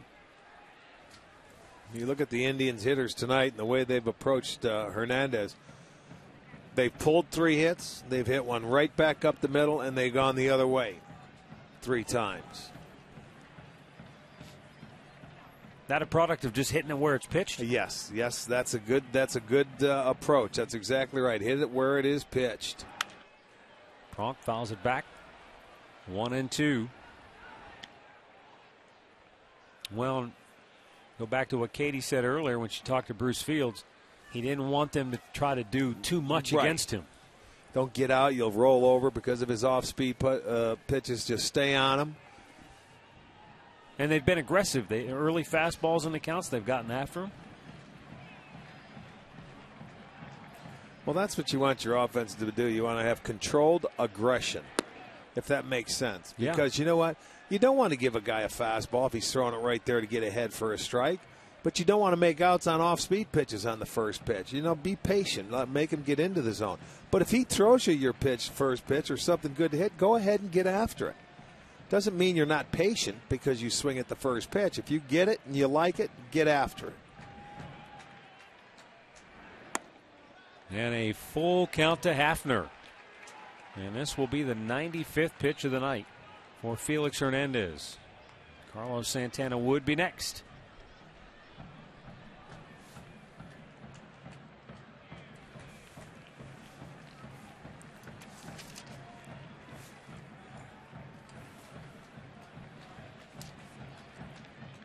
Payoff pitch. Drilled to right center field. It's in the gap. Ichiro slides to cut it off. Hafner's going to turn and go for two. The throw, not in time. Pronk with a 2-out RBI double. 2 runs home here in the fourth. Indians now up 6-3. Hafner's 6th double of the year, and his 2nd RBI of the night gives him 18 on the year. Well, they are certainly taking advantage of Hernandez's mistakes. There you see a breaking ball there, and Hafner a good swing. Lines it into the gap, right center field. 8 hits, 3 doubles, and another 2-out hit by the Indians. It is now a 6-3 ball game. Santana looks at a ball down low.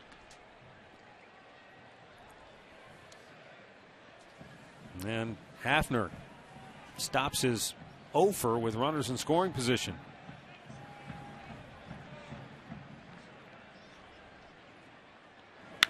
And Santana with a high drive, deep center. Saunders watches a hit off the wall. Another run comes home. Another double. 3rd RBI double of the inning for the Indians. And they've now opened up a 7-3 lead on Felix Hernandez and the Mariners.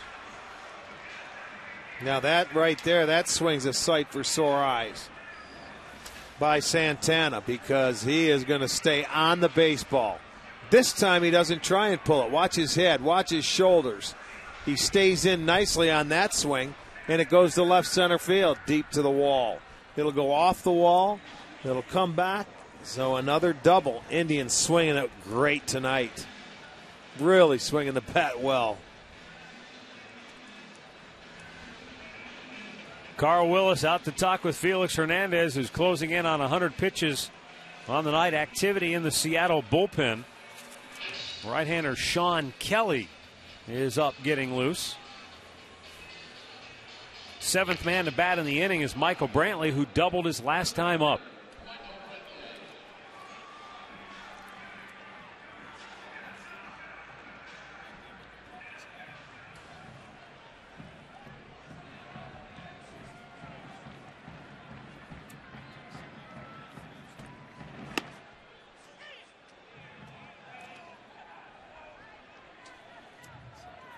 So the Indians getting to Felix Hernandez tonight, big time.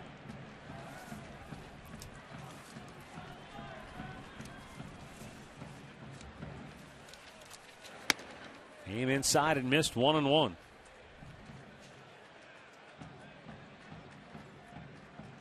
The most runs he had given up was 6 runs against Oakland back on April the 7th, so the Indians have surpassed that with a 7th spot. Brantley shoots it foul off the facing of the Seattle dugout. You mentioned he gave up 11 hits his last time out in 6 2/3 against New York, and they've pounded him for 9 hits and 3 2/3 here tonight. They have really hit the ball well.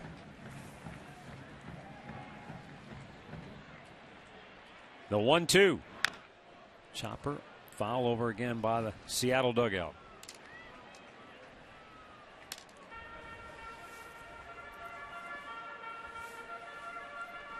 Among those 9 hits, also, they've worked 3 walks and a hit batter.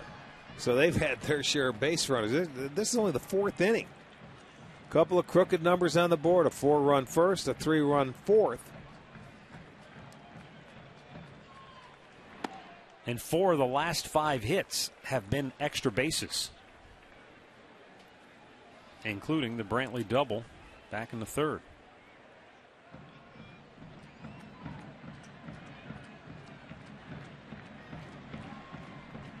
The 2-2.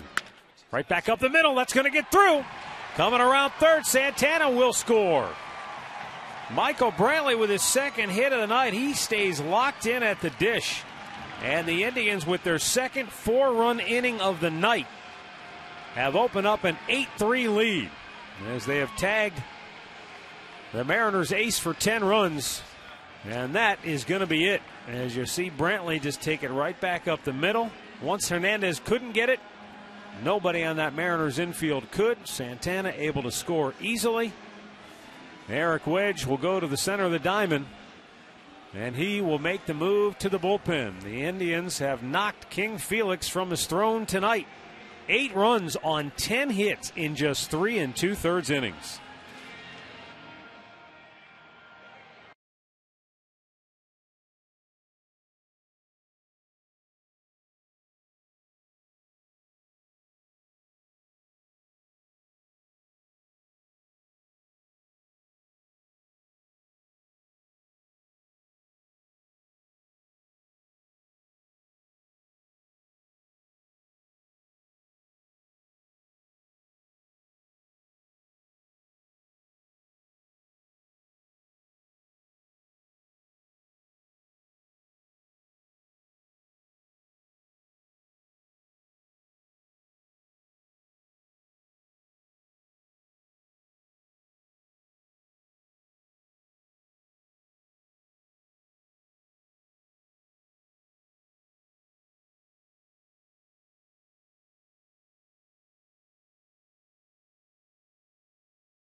Here in the bottom of the fourth, runner at first, Johnny Damon, the 8th man to bat in the inning, and he'll be facing right-hander Sean Kelly on for the 5th time this year. And he's on now to suck up some innings for the Seattle bullpen. On for just the 5th time this year. Spent most of last season with Tommy John surgery, recovering from Tommy John surgery, I should say. Boy, the offense had a really good approach to Hernandez today. They were 5 for 10 against him with runners in scoring position. I mean, a lot of that was because they got good pitches to hit. Well, right. And location, you know, so you got to hit guys, your best pitchers. When they give you a pitch to hit, you better take advantage of it. They certainly did today. That was this inning where he has given up 5 hits in the inning, 3 doubles. But, boy, they took advantage of it.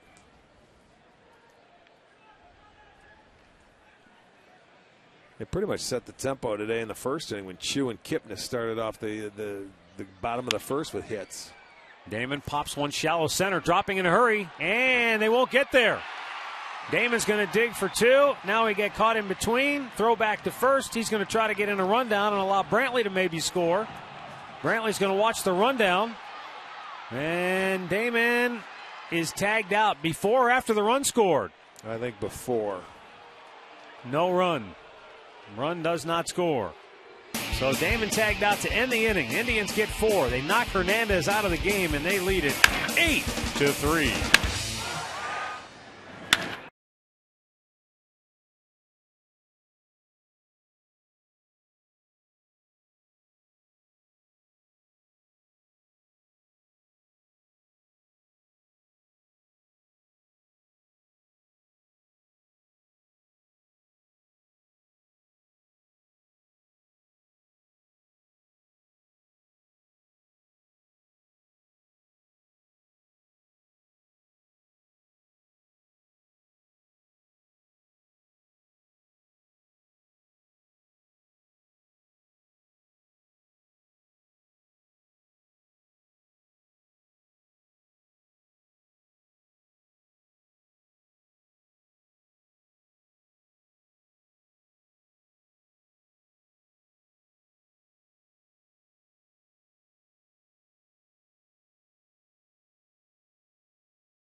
locations in Northeast Ohio.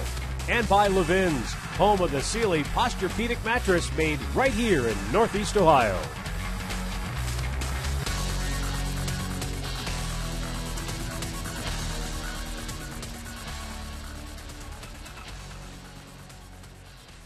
(8-3) Indians lead it. We go to the 5th inning. And Ubaldo Jimenez facing Sean Figgins. Figgins 0 for 1.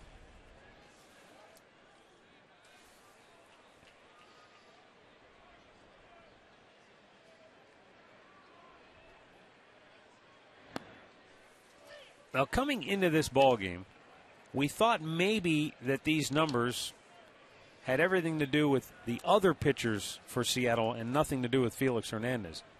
But their home-road pitching splits are quite startling. At home, the Mariners pitching staff has a 3.13 ERA. On the road, that ERA jumps to 4.56.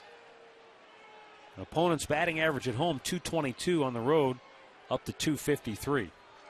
And Hernandez rocked his shortest outing of the season on the road. We know it's a great ballpark to pitch in Seattle. The ball doesn't carry there. It's a very fair pitcher's park. And I think that's why you say it's almost like Texas. That's why they score so many runs. They hit so much better in their park. It's just the way the ball jumps, the way that it carries on the infield. Theirs is to pitching as Texas is to hitting.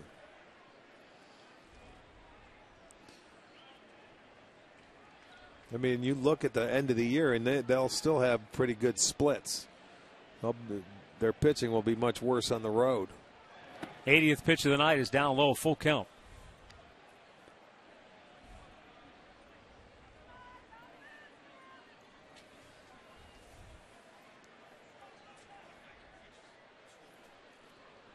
And the payoff pitch. Hit in the air to right field. And Shin-Soo Choo will jog in about a dozen or so steps to catch it. One away. Let's go back and look at the last play of the bottom of the 4th. Damon in the rundown. You see Brantley now makes a dash for home. And where is he called out? He's tagged there. Yeah, he's out. He didn't score. He was quite a ways away from home plate. You try to do that, you get in that rundown long enough until that guy can score, but he was out by a couple of steps. Hit hard to third. Lopez rights himself, throws him out 2 away.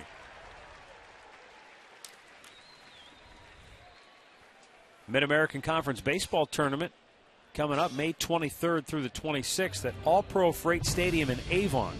Get out and support your school from the Mid-American Conference. For tickets, visit mac-sports.com or call 440-934-3636. All-Pro Freight Stadium right off I-90. Easy access. Good ballpark. Should be a great venue for the MAC tournament.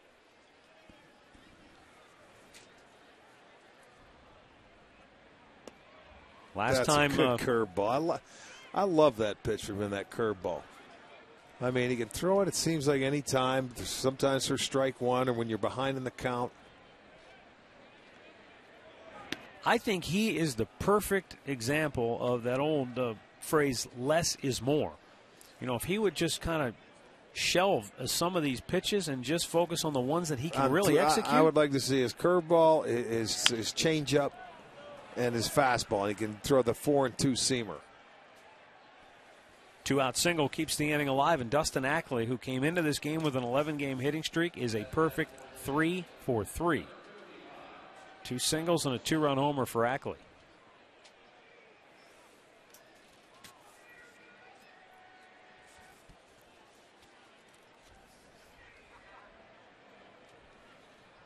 Michael Saunders has walked and singled tonight.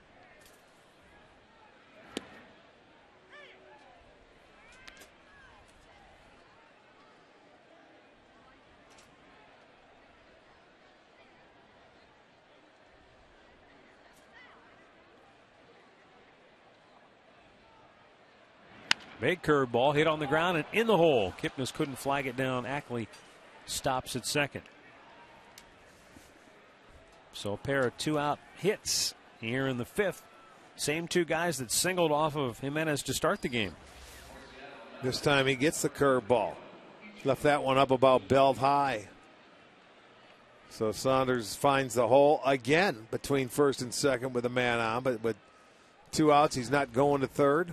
Well, and right now, Ackley and Saunders have all 5 of the Mariners' hits. Nobody else in the lineup has a hit tonight, except the top 2 guys. Here's Ichiro 0 for 2 with a ground out that drove in a run in the first. He slaps it foul.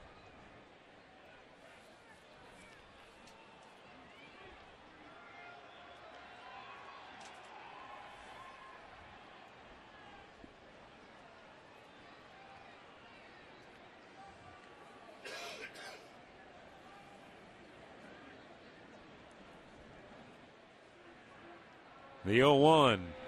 Fastball ran away.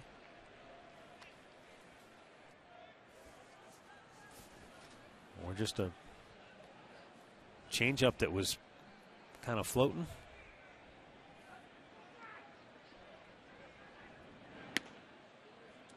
And now Santana, look at him. He's got some words for Ubaldo. He got a poorly executed changeup followed by a poorly executed curveball, and he's falling behind 2-1.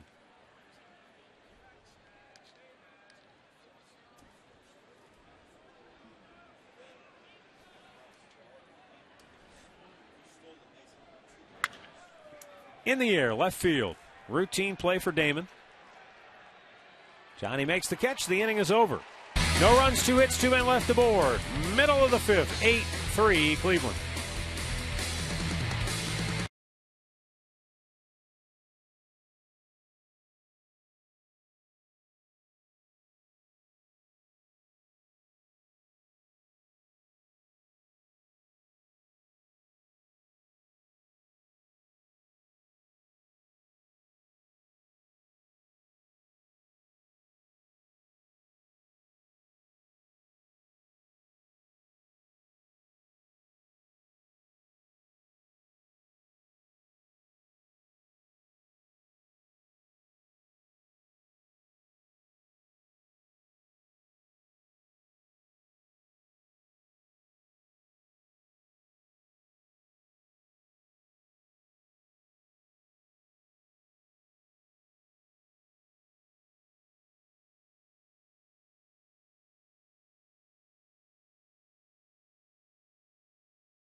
At Panini's Bar and Grill.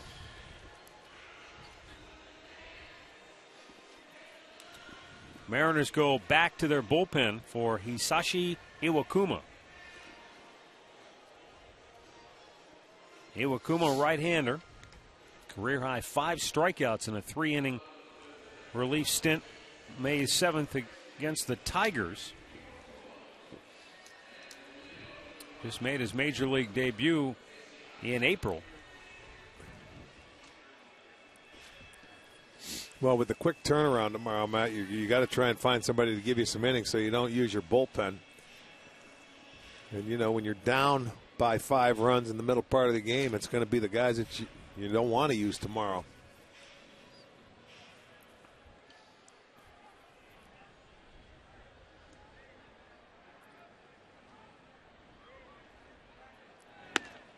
This guy was a terrific pitcher over in Japan back in 2008. Now, granted, that's 4 years ago, but he was the MVP of the Pacific League when he went 21-4 with a 1.87 ERA and 28 starts.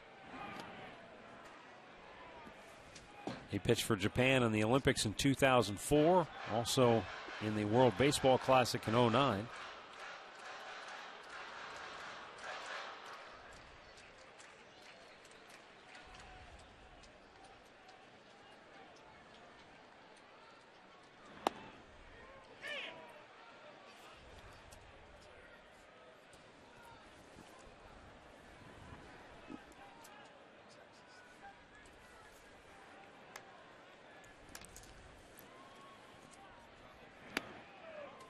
You know how they talk about as you get older, certain things that you wait for, like it kind of reminds you of when you were a kid waiting to open your presents on Christmas Day.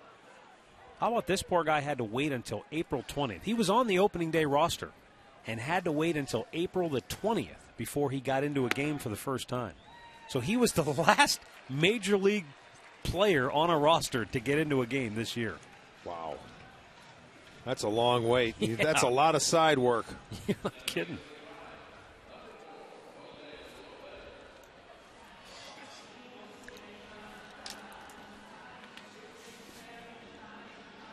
Jose Lopez 1 for 2. Base hit his first time up.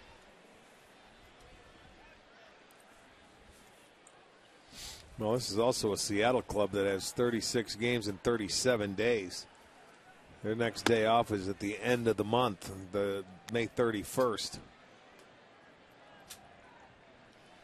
And probably the team that travels the most, as far as mileage goes, air miles. They were in New York, and they ended up going to Boston. They took the train. Why not? You got to break it up a little bit with all the miles they put on. Huh? I would think so, but I talked to those guys, and it was usually a 3.5 hour train ride from New York to Boston. It took over 4 hours, 4.5, because really? by the time they got close, everything was congested and tough getting in there. So that's like a West Coast flight going from New York to Boston.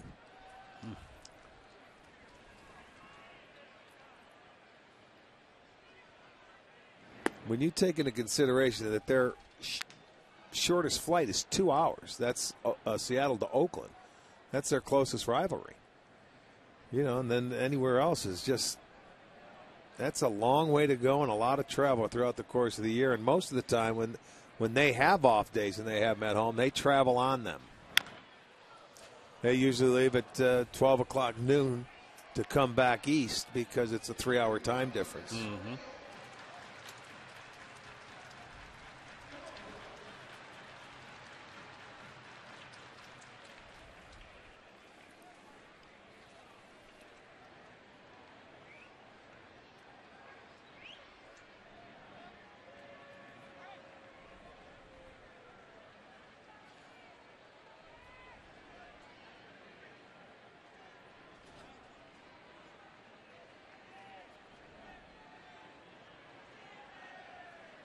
The 2-2.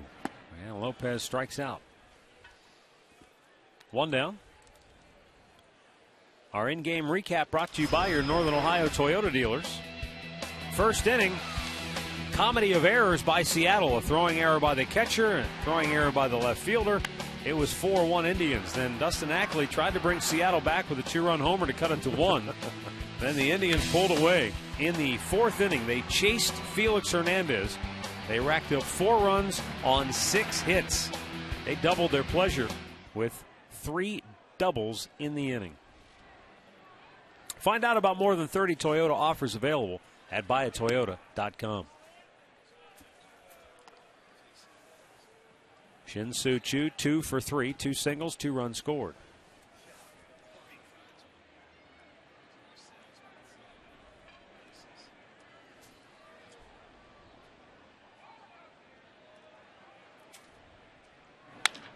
Smash down the left field line. That's a fair ball. Down it goes, headed for the corner. On his way to third is Kochman, and he'll go in sliding safely. A double for Shin-Soo Choo, his 3rd hit on the night. And that's 7 hits for Choo now in his last 4 games. I'll tell you something, this young man's getting hot.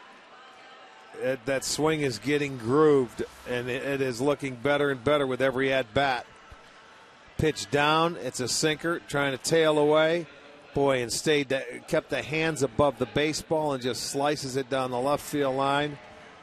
That's a thing of beauty right there. Chu now with 3 hits. The Indians now with 5 doubles. And now Jason Kipnis, who doubled his last time up.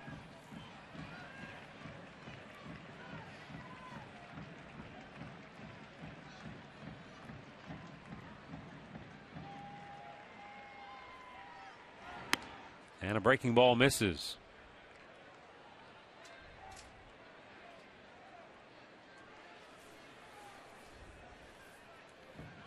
Mariners have the infield drawn in with 1 out. And Kipnis looks at a ball down low, 2-0.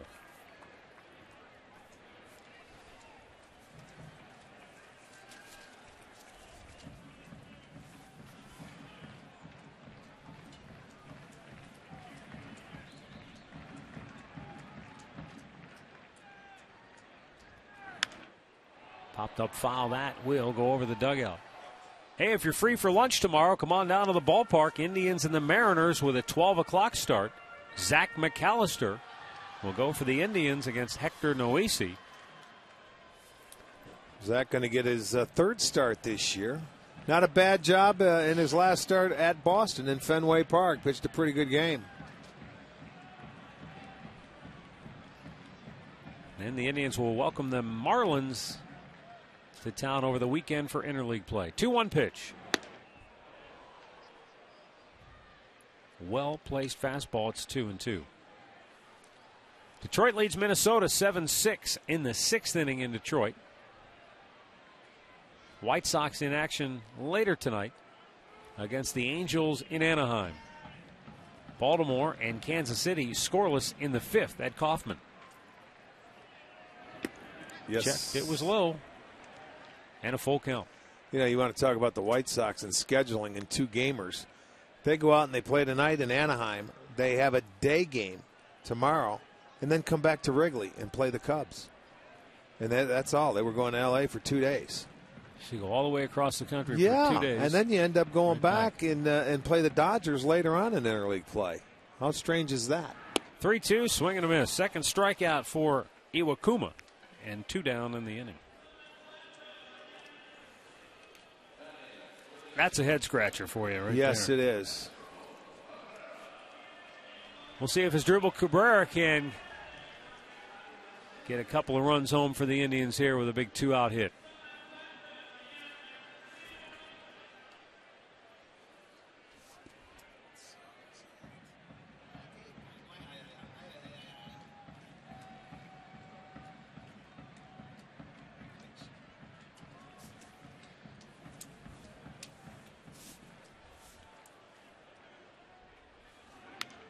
Foul back. Brantley 1 for 2. He was hit by a pitch and scored in the 1st. Base hit in the 2nd, grounded out in the 4th. Chu and Cabrera, former Mariners, who came to the Indians in a couple of ill-fated trades for Seattle. Great trades for the Indians. Yes, indeed.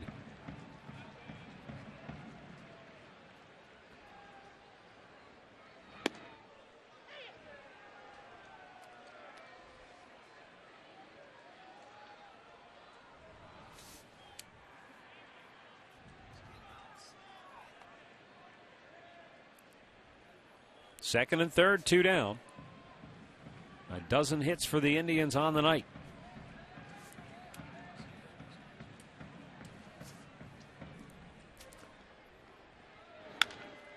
Right back over the head of Iwakuma.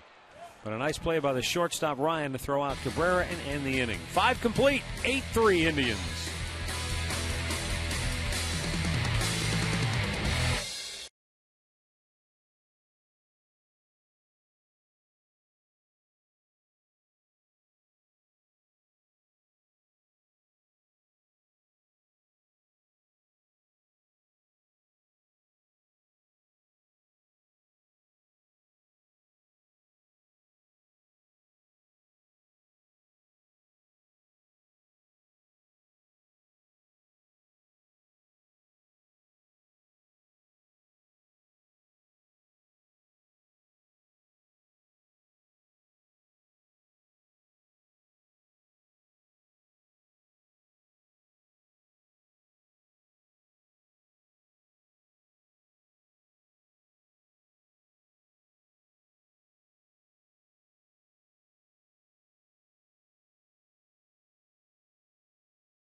Fan Zone to an upcoming home game. It's the place to be for a chance to win Subway gift cards, Indians fun money, and get great discounts on your next Subway purchase. Subway, where winners eat.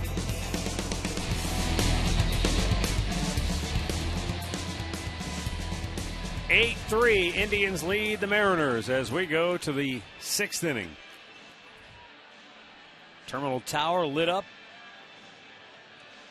Just had the opening of the new casino downtown Cleveland. Lots of activity. They say there's not a hotel room to be had in the city this weekend. Jesus Montero takes a breaking ball for a strike. Montero has struck out. And then his last time up, he hit a high pop foul down the first baseline that turned into a double play.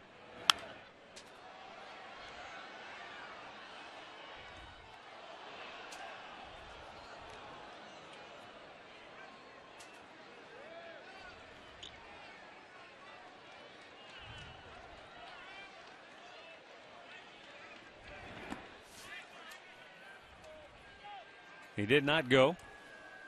And the count is 1-2.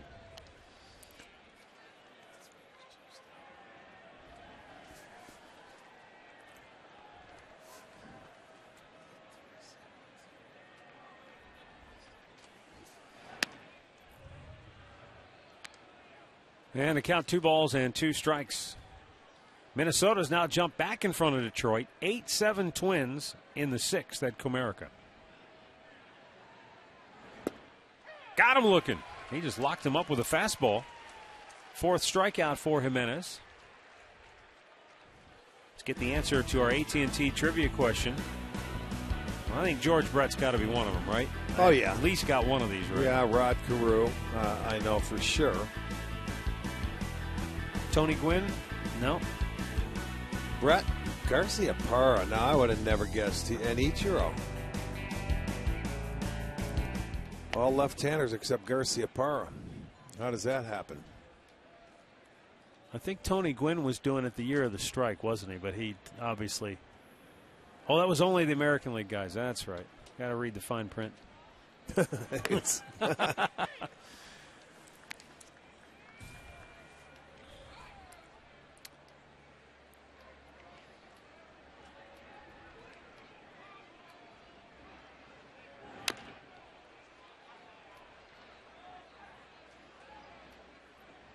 There's going to be a few guys tonight with their legs and their feet iced down after the game.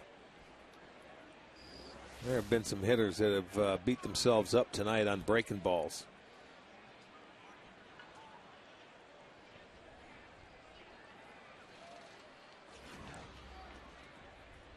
Get the buckets ready.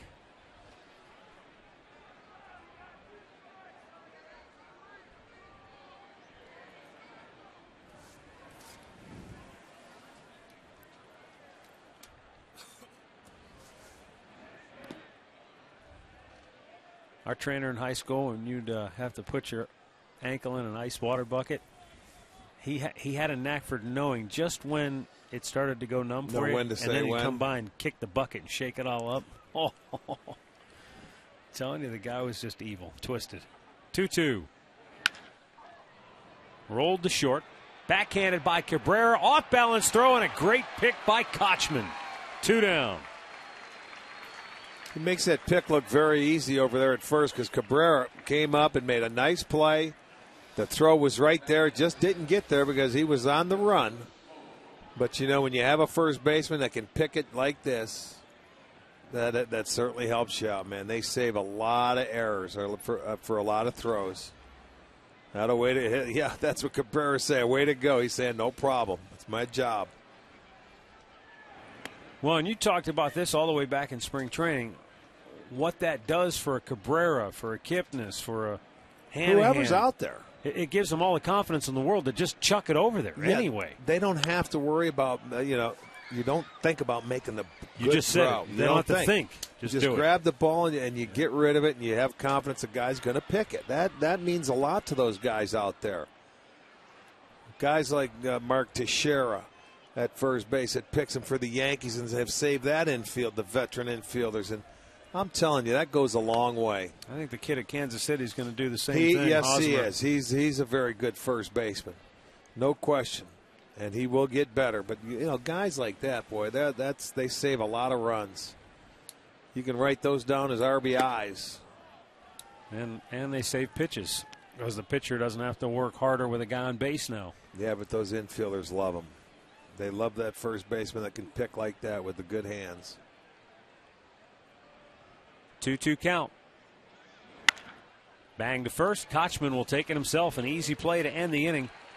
Probably it for Jimenez. 6 innings, 107 pitches, and just 3 runs allowed.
And Michael Brantley.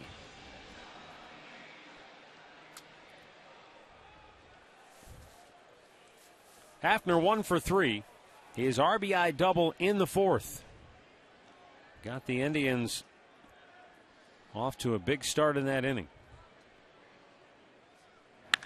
And now he tees off and drives one deep into the night here at Progressive Field.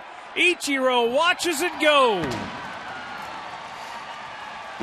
9-3 Cleveland, Hafner's 5th home run of the year.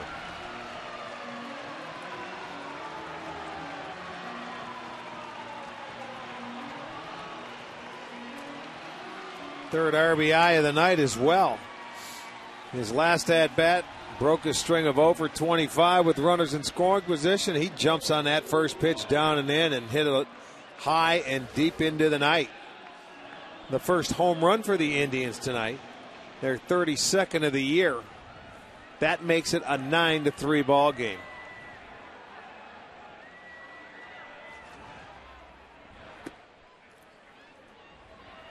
Carlos Santana doubled in a run his last time up.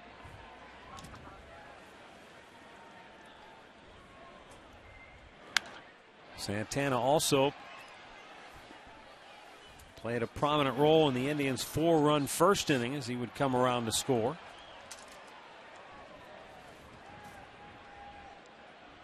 Hafner now passing Al Rosen. Sole possession of 8th place on the Indians' all-time home run list. Thunder up next.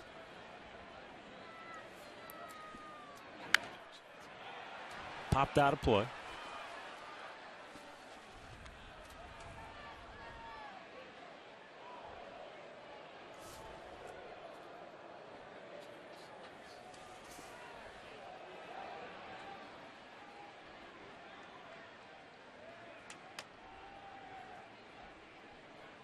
Sashi Iwakuma. Strikes out Santana, 1 down. Time now for our highlight reel, brought to you by your Northeast Ohio Ford dealers. And in that first inning, watch Santana take off for second. And the throw back to third goes into left field. Cabrera scores. The throw home goes by Montero. And Santana coming all the way around to score. He just hustled watching the play, watched the throw go by, and he kept rolling from second base all the way around to score a 4-run first for the Indians. And they have never looked back tonight. Though the Mariners did close it to a single run with a 2-run homer in the third, and then the Indians blew it open with a 4-run fourth. Michael Brantley looks at a ball down low, and it's 1-1.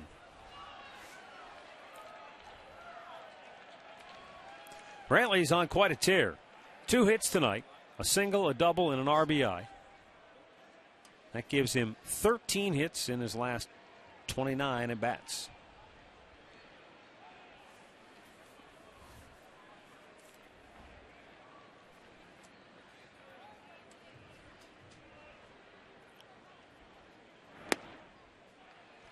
Two balls and a strike. I mentioned that probably is the end of the liner for Ubaldo Jimenez, over 100 pitches on the night. And Jeremy Accardo just got the call up from Columbus. He's in the bullpen. Looks like he'll be coming on for his Indians debut.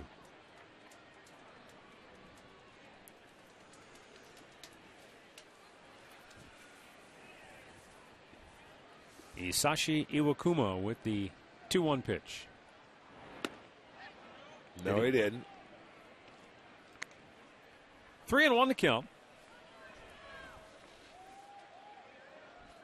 Felix Hernandez knocked out after 3 2/3 innings tonight.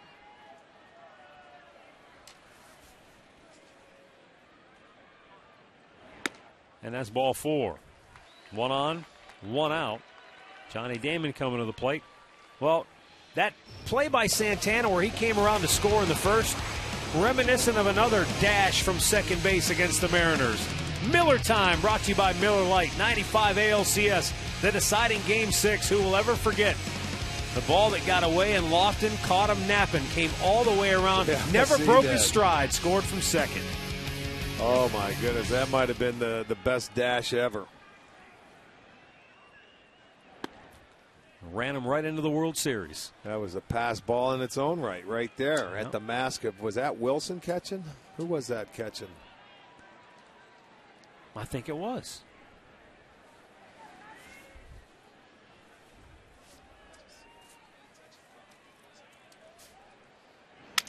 Broken bat, bouncer to second. And they throw out Damon, 2 down. Man, he's going through some lumber. Well, the second fireworks show of the season will light up the sky Friday night when the Tribe takes on the Miami Marlins. That's right, it's interleague action, and you can catch the best fireworks show around. Set to the soundtrack of some of your favorite R&B artists. Log on to Indians.com, fireworks, for your tickets.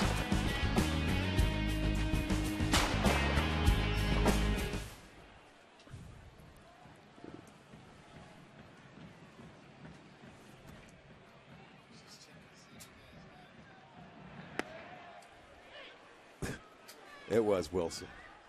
Murph check.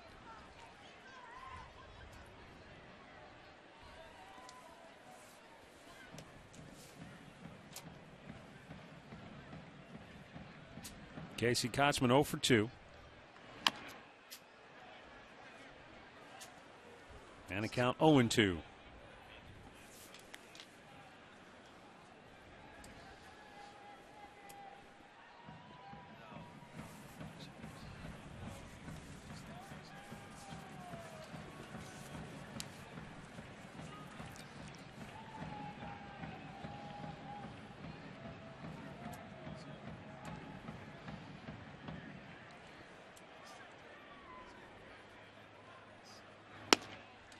And he rings him up. Kochman doesn't like the call, but he's out looking to end the inning. The home run by Hafner, though, has the Indians sailing tonight 9-3.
exciting weekend of baseball. You want to make sure you're out here at the park. Friday nights, we will have the second fireworks show of the year. And then Sunday, get here early because it is the first bobblehead giveaway. The first 15,000 fans, you can take home your very own Joe Carter bobblehead. If you need tickets, log on to Indians.com. Make sure to check out those flex packs. 10 tickets. You can use them however you want. Stop by Discount Drug Mart or log on to Indians.com and take advantage of that great deal. Matt, Rick, we'll send it back over to you guys. All right, thanks, Katie, and hope to see you. Hope to see you out here on Sunday for Joe Carter Bobblehead Day. That's funny right there. You're not kidding. There's been a lot of funny tonight. Indians with a 9-3 lead over the Seattle Mariners. Jeremy Accardo making his Indians debut here in the 7th inning. 13 games at AAA Columbus, a 2.76 ERA. He's got a split finger. You just see the grip as he's standing there on the mound. That's kind of his bread and butter pitch, his out pitch, if you will. You notice when pitchers throw that pitch, that's how they hold the grip, so they don't have to hold it normally and then, maybe push it into their glove. They can switch it from that grip into a regular fastball grip if needed. So they don't tip the hitters for anything.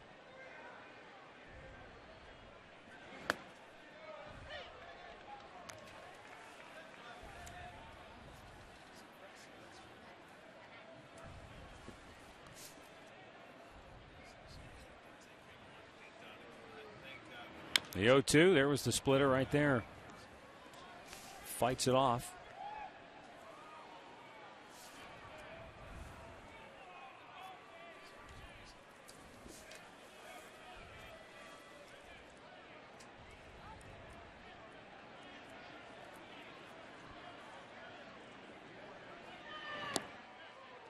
Down in the dirt.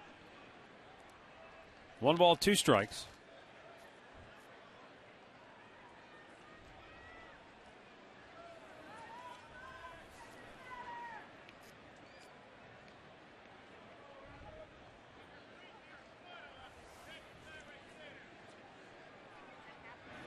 Swung out and missed. He struck him out. He chased that split in the dirt. And there's out number 1. Let's go back to the studios once again for an in-game update with Al Pawlowski.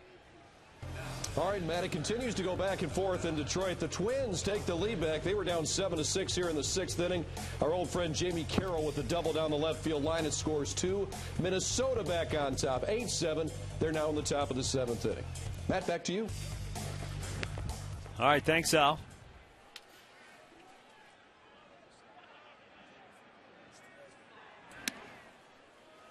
Sean Figgins 0 for 2 on the night.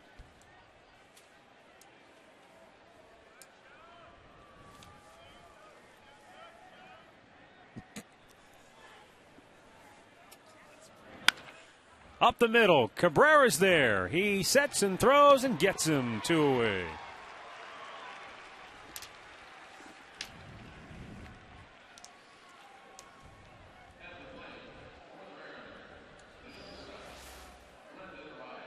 Well, as Drupal has such good hands, it just rolls with it, makes everything look easy.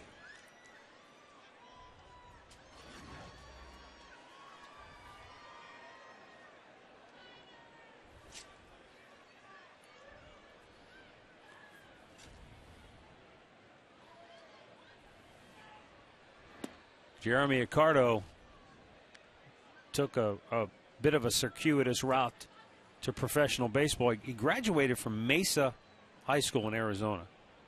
He went to Illinois State and signed with the Giants as a non-drafted free agent. Went from the heat, wanted to play in the cold, and then went back out west and played in both. Made his big league debut with the Giants and then went on to the Toronto Blue Jays, then to Baltimore. Just missed inside. Pretty good pitch.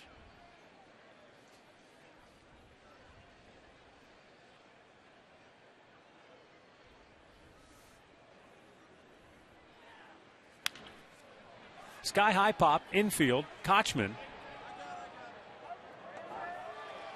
A 1-2-3 7th.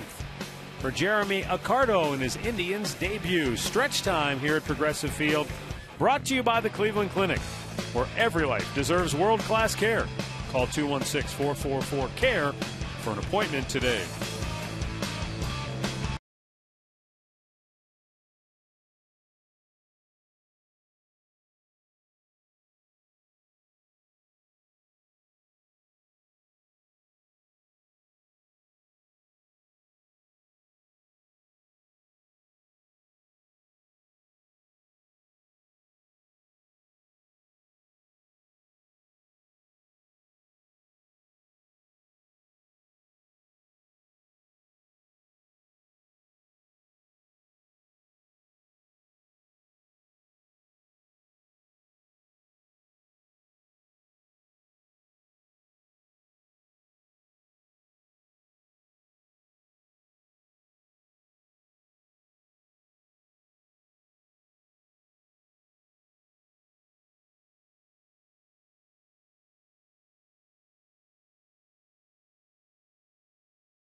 It's like they're directing an Academy Award-winning movie with a dramatic scene there, huh? Where's Rin Tin Tin and Old Yeller? Cue the dog. Lassie. No drama needed tonight. 9-3, Indians on top. Bottom of the 7th. Jose Lopez, Shin-Soo Choo, Jason Kipnis due up. Hisashi Iwakuma came on in the 5th. Gave up a home run to Travis Hafner in the 6th inning. He's the third Mariners pitcher to work tonight. And Lopez yanks it foul. As Rick pointed out earlier, with a quick turnaround tomorrow, a 12 o'clock start. The last thing Eric Wedge wanted was for Felix Hernandez to go out and get knocked out of the game in the 4th inning, because you don't want to burn through a lot of your bullpen guys in case you need them tomorrow. Well, now you go through your guys that are, you pitch in games that when you're down and you're losing, and you just hope they give you innings.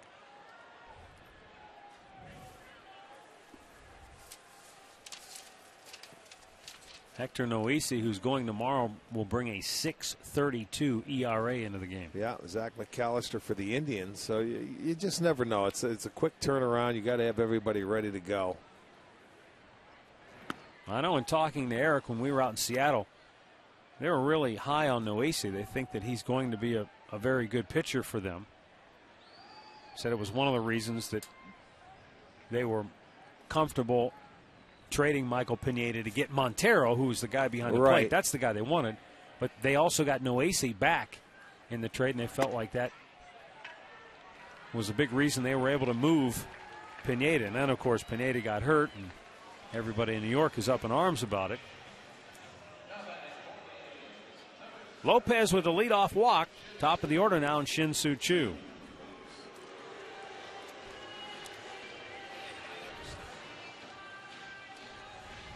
All three of those guys in that Mariners dugout spent a long time in the Indians organization, between Carl Willis and Eric Wedge and Robbie Thompson.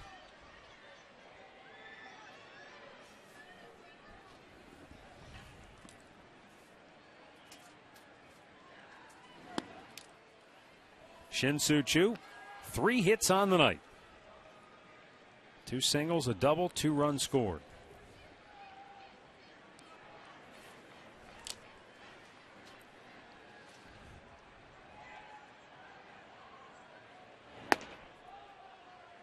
2 balls, no strikes.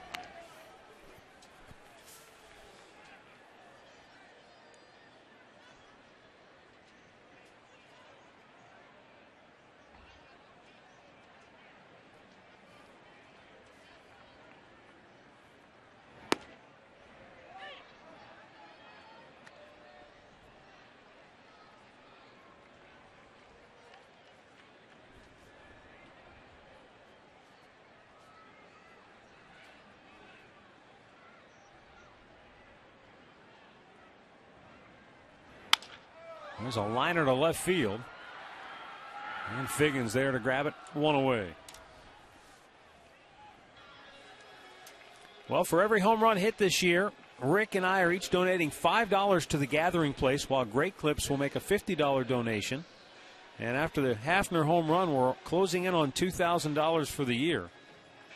You can also make a donation by logging on to touchedbycancer.org, or you can simply log on to learn more about the Gathering Place. Great needs, great deeds, Great Clips.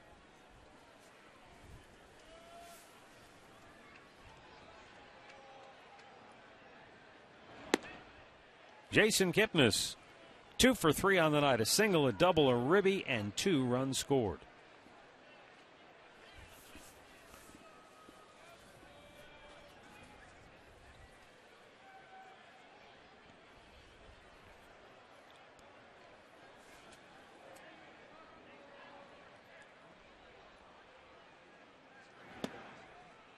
There's a strike caught. It's quickly 0-2. 9 runs on 13 hits for the Indians. No errors. 8 men left thus far. For Seattle, 3 runs, 5 hits, 2 errors. And they both figured prominently in the first inning, allowing the Indians to jump out to an early lead. Mariners have left 3 men on base in the game. Kansas City leads Baltimore 2-0. They're in the home half of the 6th at Kauffman Stadium in Kansas City. Twins lead the Tigers 9-7. They're in the 7th in Detroit. Kipnis a bouncer towards second. Ackley goes to second for 1. That's all they'll get. 2 down.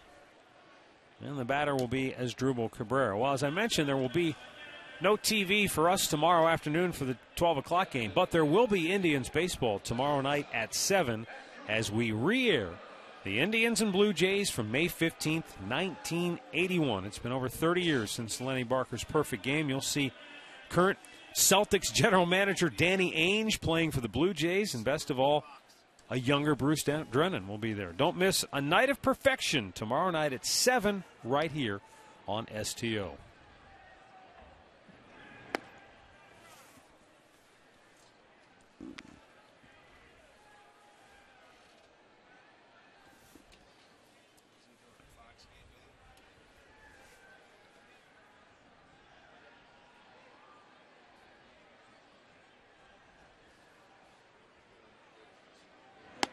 Up high, 2-0.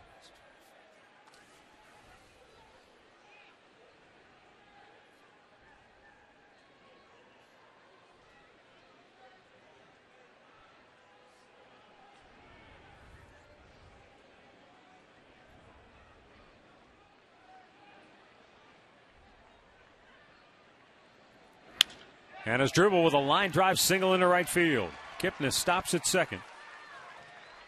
And the Indians have 2 on with 2 out for Travis Hafner. Keeping it rolling. That's Asdrubal's second hit. You know, this is where you want to get greedy as a team, as a hitter. I mean, they have 14 hits. You want to just keep going. You don't want to give up any at-bats.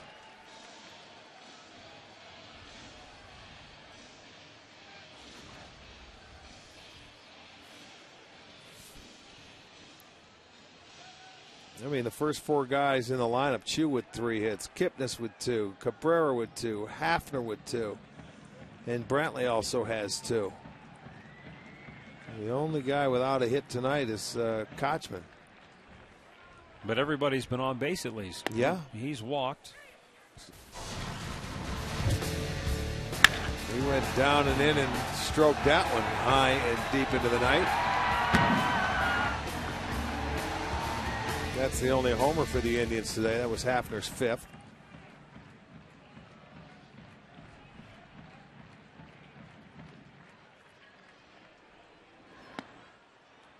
A little bit low. This is only, well, this is the 3rd inning for Iwakuma. Pitched a scoreless 5th, gave up Hafner's homer in the 6th. And now 2 on, 2 out here in the 7th.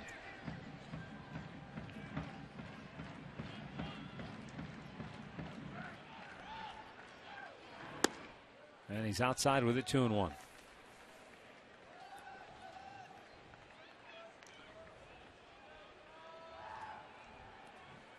Toronto beating up New York tonight at the Rogers Center. Blue Jays lead the Yankees 8-1. They'll probably be without Brett Lawrie for a few games once Major League Baseball looks at his helmet throwing tantrum. I missed right that. back. Well, he was at the plate. Bill Miller's calling the balls and strikes. It's a 3-1 count. Looks like ball 4. He heads down to first base. He called it a strike, so he goes back. Next pitch again looks like ball 4. He again heads to first base. He rings him up, strike 3. Lowry comes back to home plate. He's yelling, takes his helmet, slams it down into the ground, and on the ricochet it bounced and hit the umpire. Yeah, it'll cost him a little bit. Yep. Well, and it may be a suspension. You're right. Line drive in and out of the glove of the third baseman Liddy, but he recovers in time to throw out Hafner. 7 complete. Indians lead it 9-3.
Inning, all kinds of changes for the Tribe to tell you about. First, Tony Sipp coming on, third Indians pitcher of the night.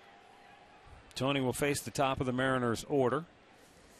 Defensively now, Aaron Cunningham has come on for Michael Brantley, takes over in center field, and Lou Marson behind the plate, giving Santana a break. Yeah, as we mentioned, early game tomorrow. Why not? Well, remember, Brantley fouled that ball off of his knee earlier in the game. Yes. You wonder if that's just not part of a precaution, too. Get a little ice on it now.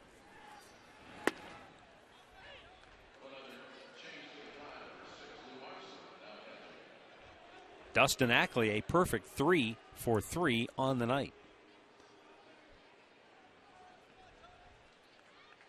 12-game hitting streak now for the Mariners' second baseman.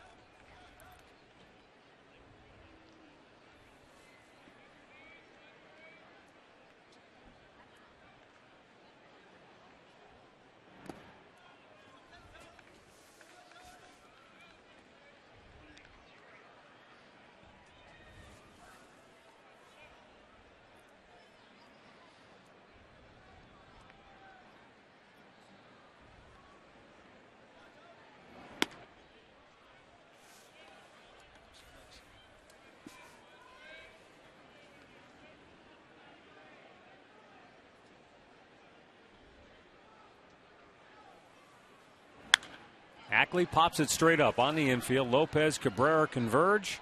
As Dribble says, I'll take it. He does. One away. Quick search here, and it says MLB.com reports Brett Laurie of the Blue Jays handed a 4-game suspension and a fine. All right. For heavy duty. His helmet spike. Must have been worse than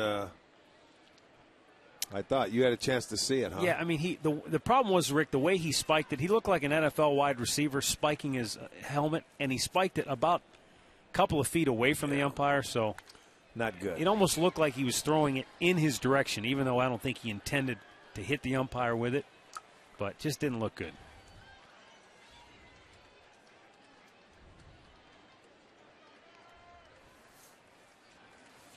But I'm sure he will appeal, so we'll have to wait and see how long it takes for that to all go in effect. Michael Saunders looks at a ball down low. Saunders tonight, 2 for 3, 2 singles, a walk, and a stolen base. As I mentioned earlier, the last time Ackley and Saunders batted, they have all of the hits for Toronto tonight. The top 2 guys in the lineup have accounted for all 5 Mariners hits.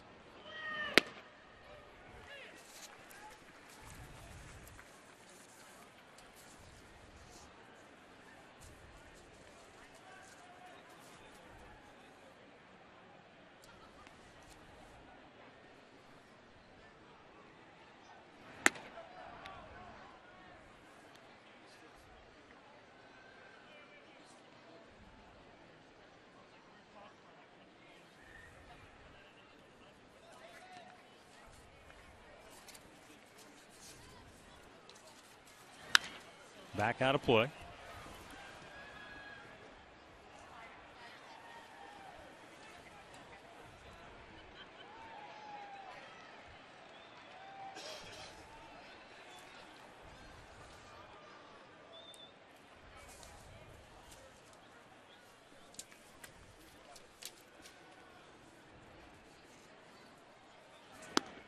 A little bit high.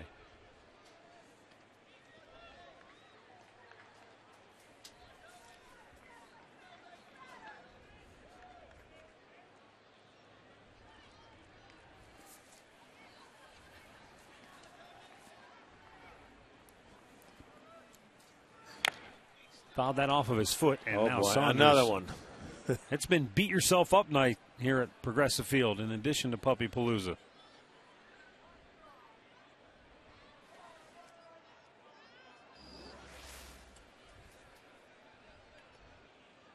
And there's a back foot again. Yeah, well, we showed you a knee, we showed you the front foot, now a back foot.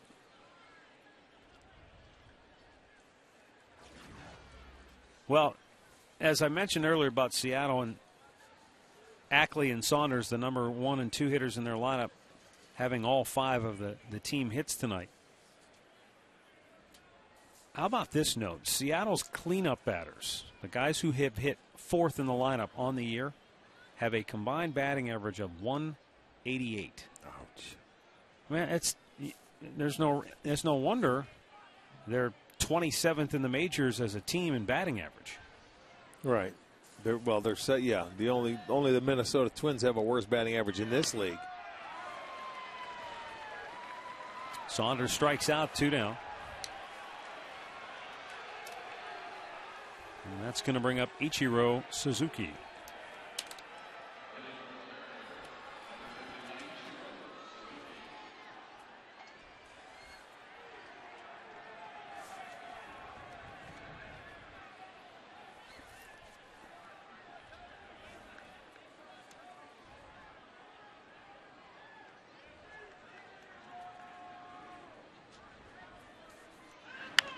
Out of play.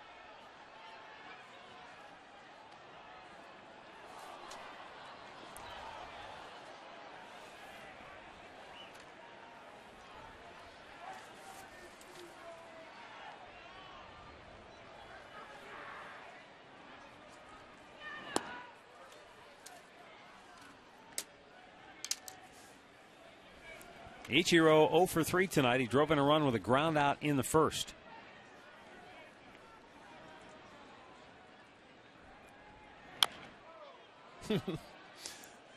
I don't mean to laugh, but this is really an awful lot in a ball game. You may see it once, maybe twice, but this is 5-6 times. He came close to chopping his toes off with that one.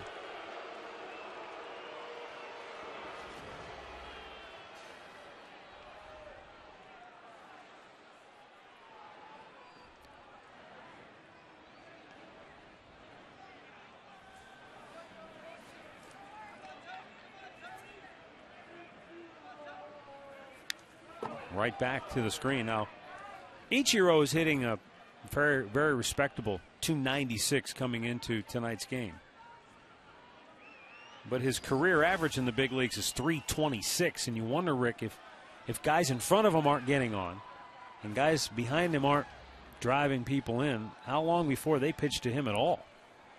Well, you know, he's in the number 3 hole. I don't see him as a number 3 hitter. He's always been a leadoff hitter. This is the first year he hasn't. You know, and Eric Wedge felt like his team would be better without him in the leadoff spot, but you have to have somebody there to put him in. To me, watching Ackley swing the bat, and I'm not trying to second-guess Eric Wedge by any means whatsoever, but Ackley looks like a better 3 hitter than Ichiro. Ichiro's a guy that just tries to slap the ball, get on base, and, it's hard to say. Yeah. They didn't win with him in the leadoff spot, and they want to try and win, but he's a slasher.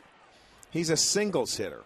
He doesn't run when you want him to run and steal bases, but he's not a big RBI guy, so he's sitting in that number 3 hole. And case in point tonight, the first inning, they get their first 2 guys aboard, and he's slashing away, and he need a little ground ball to shortstop. He did get the RBI, but that's just from putting it in play.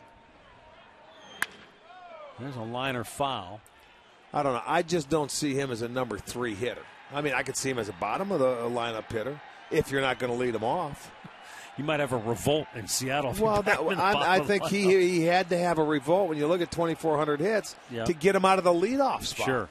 I'm sure he had to fight for that. Yeah, it wasn't just I woke up one morning and decided to bat him third. There was a lot of work that had to go into I bet there was. Him. I mean, you don't know what goes on behind the scenes. Look at this.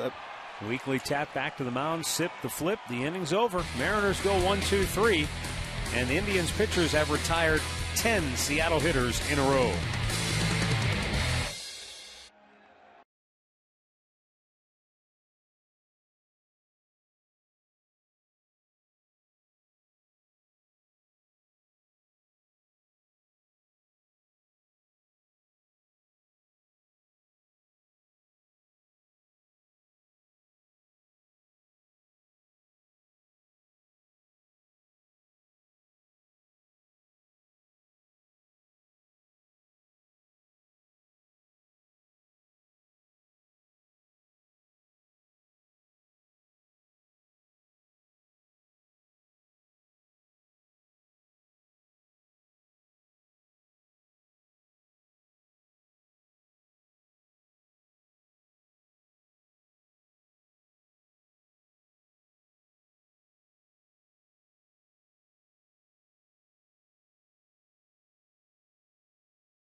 It's a 9-3 Indians lead. Puppy Palooza here at Progressive Field tonight. Several hundred dogs in attendance watching the Indians beat up on Seattle. Sean Figgins goes to third. Alex Liddy goes to left. So they just flip-flopped, huh? Yeah. Switch gloves and says, you go there and I'm going to go out here.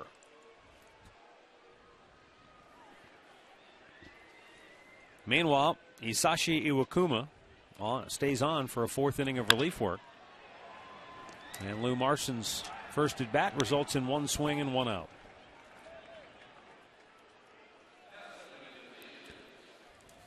Our in-game box score brought to you by your Northern Ohio Hyundai dealers, who invite you to go see the 2012 Sonata. Visit NorthernOhioHyundaiDealers.com today. The only guy without a hit, Casey Kochman, but he reached with a walk, so everybody has reached safely in the game tonight. Indians with 4 in the first, 4 in the fourth. And the solo homer by Hafner in the sixth. Their largest run output of the season at home with 9. They had an 8-run outburst against the White Sox in the first game of that day-night doubleheader back on May 7th.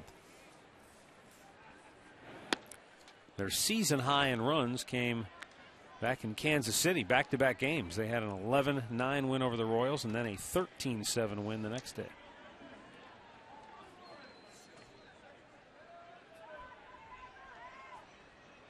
And they also scored 9 against Seattle in the first game of that series out at Safeco Field. But that was a 9-8 win over the Mariners. Yeah, they fell down early. Didn't they have a 7-run inning or something like that? They had a 6-runner, a big inning. Yeah. There's Jairo Asensio.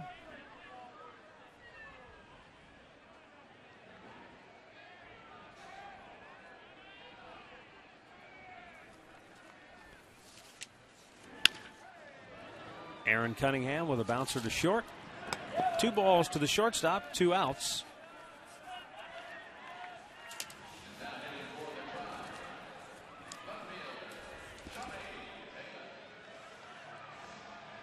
Was it the fourth inning? Remember, for a while there, they were doing everything in the fourth. It was last year.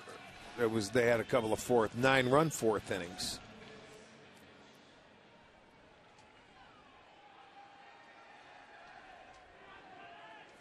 I'm looking it up now. Oh, no, it was not the fourth. How about this? Before tonight, the Indians had scored a total of 7 runs in the fourth inning this year. Wow. And tonight they got a 4 spot in the fourth. Their big inning this year has been the 5th. 37 fifth inning runs. And their second biggest inning has been the 3rd with 30 runs scored. Damon flies out to right field, and the Indians go 1-2-3 for the first time tonight.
Progressive Field. More changes for the Indians as Jairo Asensio comes on now for the 14th time this year.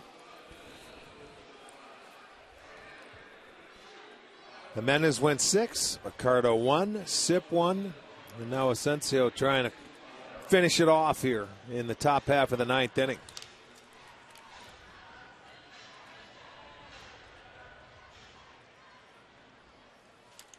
He'll face the 4, 5, and 6 hitters for Seattle. Jesus Montero 0 for 3.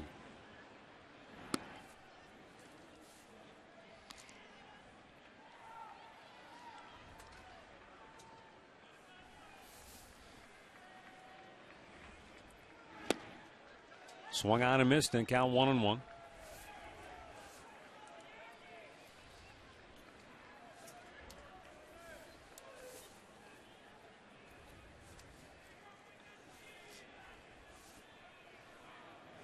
Fastball away. Stick around after the ball game for the Conrad's Tire Express and Total Car Care postgame show. We'll have the highlights, talk with one of the heroes, and we'll look forward to not only tomorrow's quick series finale, but interleague play over the weekend. High fly ball center field. Back is Cunningham. Still going back. He makes the catch right in front of the bullpen door. Do not exit. One down in the 9th. Well, he got back. Almost looked like he got turned around, but he's in the right area. He feels the wall. He knows he's close. You're that close. Didn't have to jump.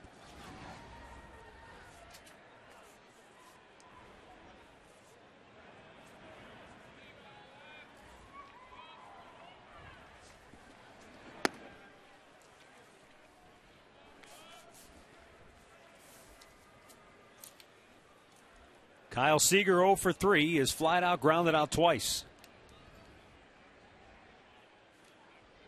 And Asensio deals. Seager with a line drive base hit into right field. And the Mariners have their first hit other than somebody in the 1 or 2 position in their lineup tonight.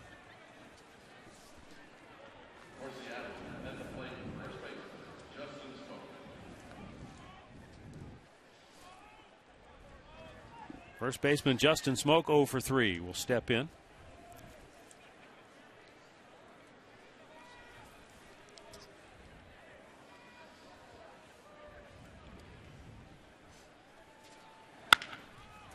Double play ball to second. Kipnis to Cabrera, back to first, and game-ending double play.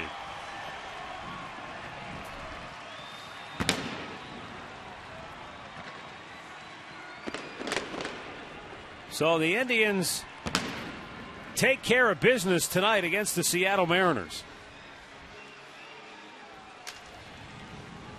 The Indians win it by a final score of 9-3.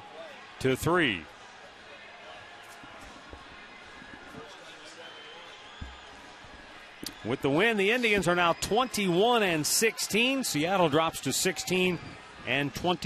The winning pitcher is Felix Hernandez. The winning pitcher is Ubaldo Jimenez, who is now 4-3. The loser is Felix Hernandez, who is now 3-3 on the season. Take a look now at our key play of the game. It's brought to you by Key Bank, the home of relationship rewards. Earn reward points, redeem for gifts. Well, you're going to see that double steal they tried to pull off, and then the throw from Montero goes into left field. Cabrera comes in to score easily, and then that throw gets past Montero. It's a bad throw from Figgins, and a good hustle by Santana all the way around. Actually, he started from first base.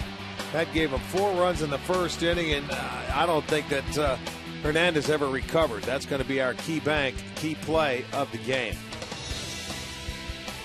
Well, let's send it down to the field right now where Katie Witham is standing by with Shin-Soo Choo at another big night at the plate. Well, Chu, you guys knew coming into this one it was going to be a tough one with Felix Hernandez on the mound. Today was his shortest start of the season. What was the offensive approach going into this?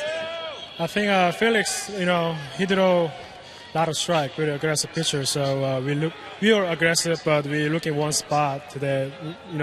Maybe not too wide strike zone, maybe make a small strike zone today. And then I think everybody did a good approach tonight.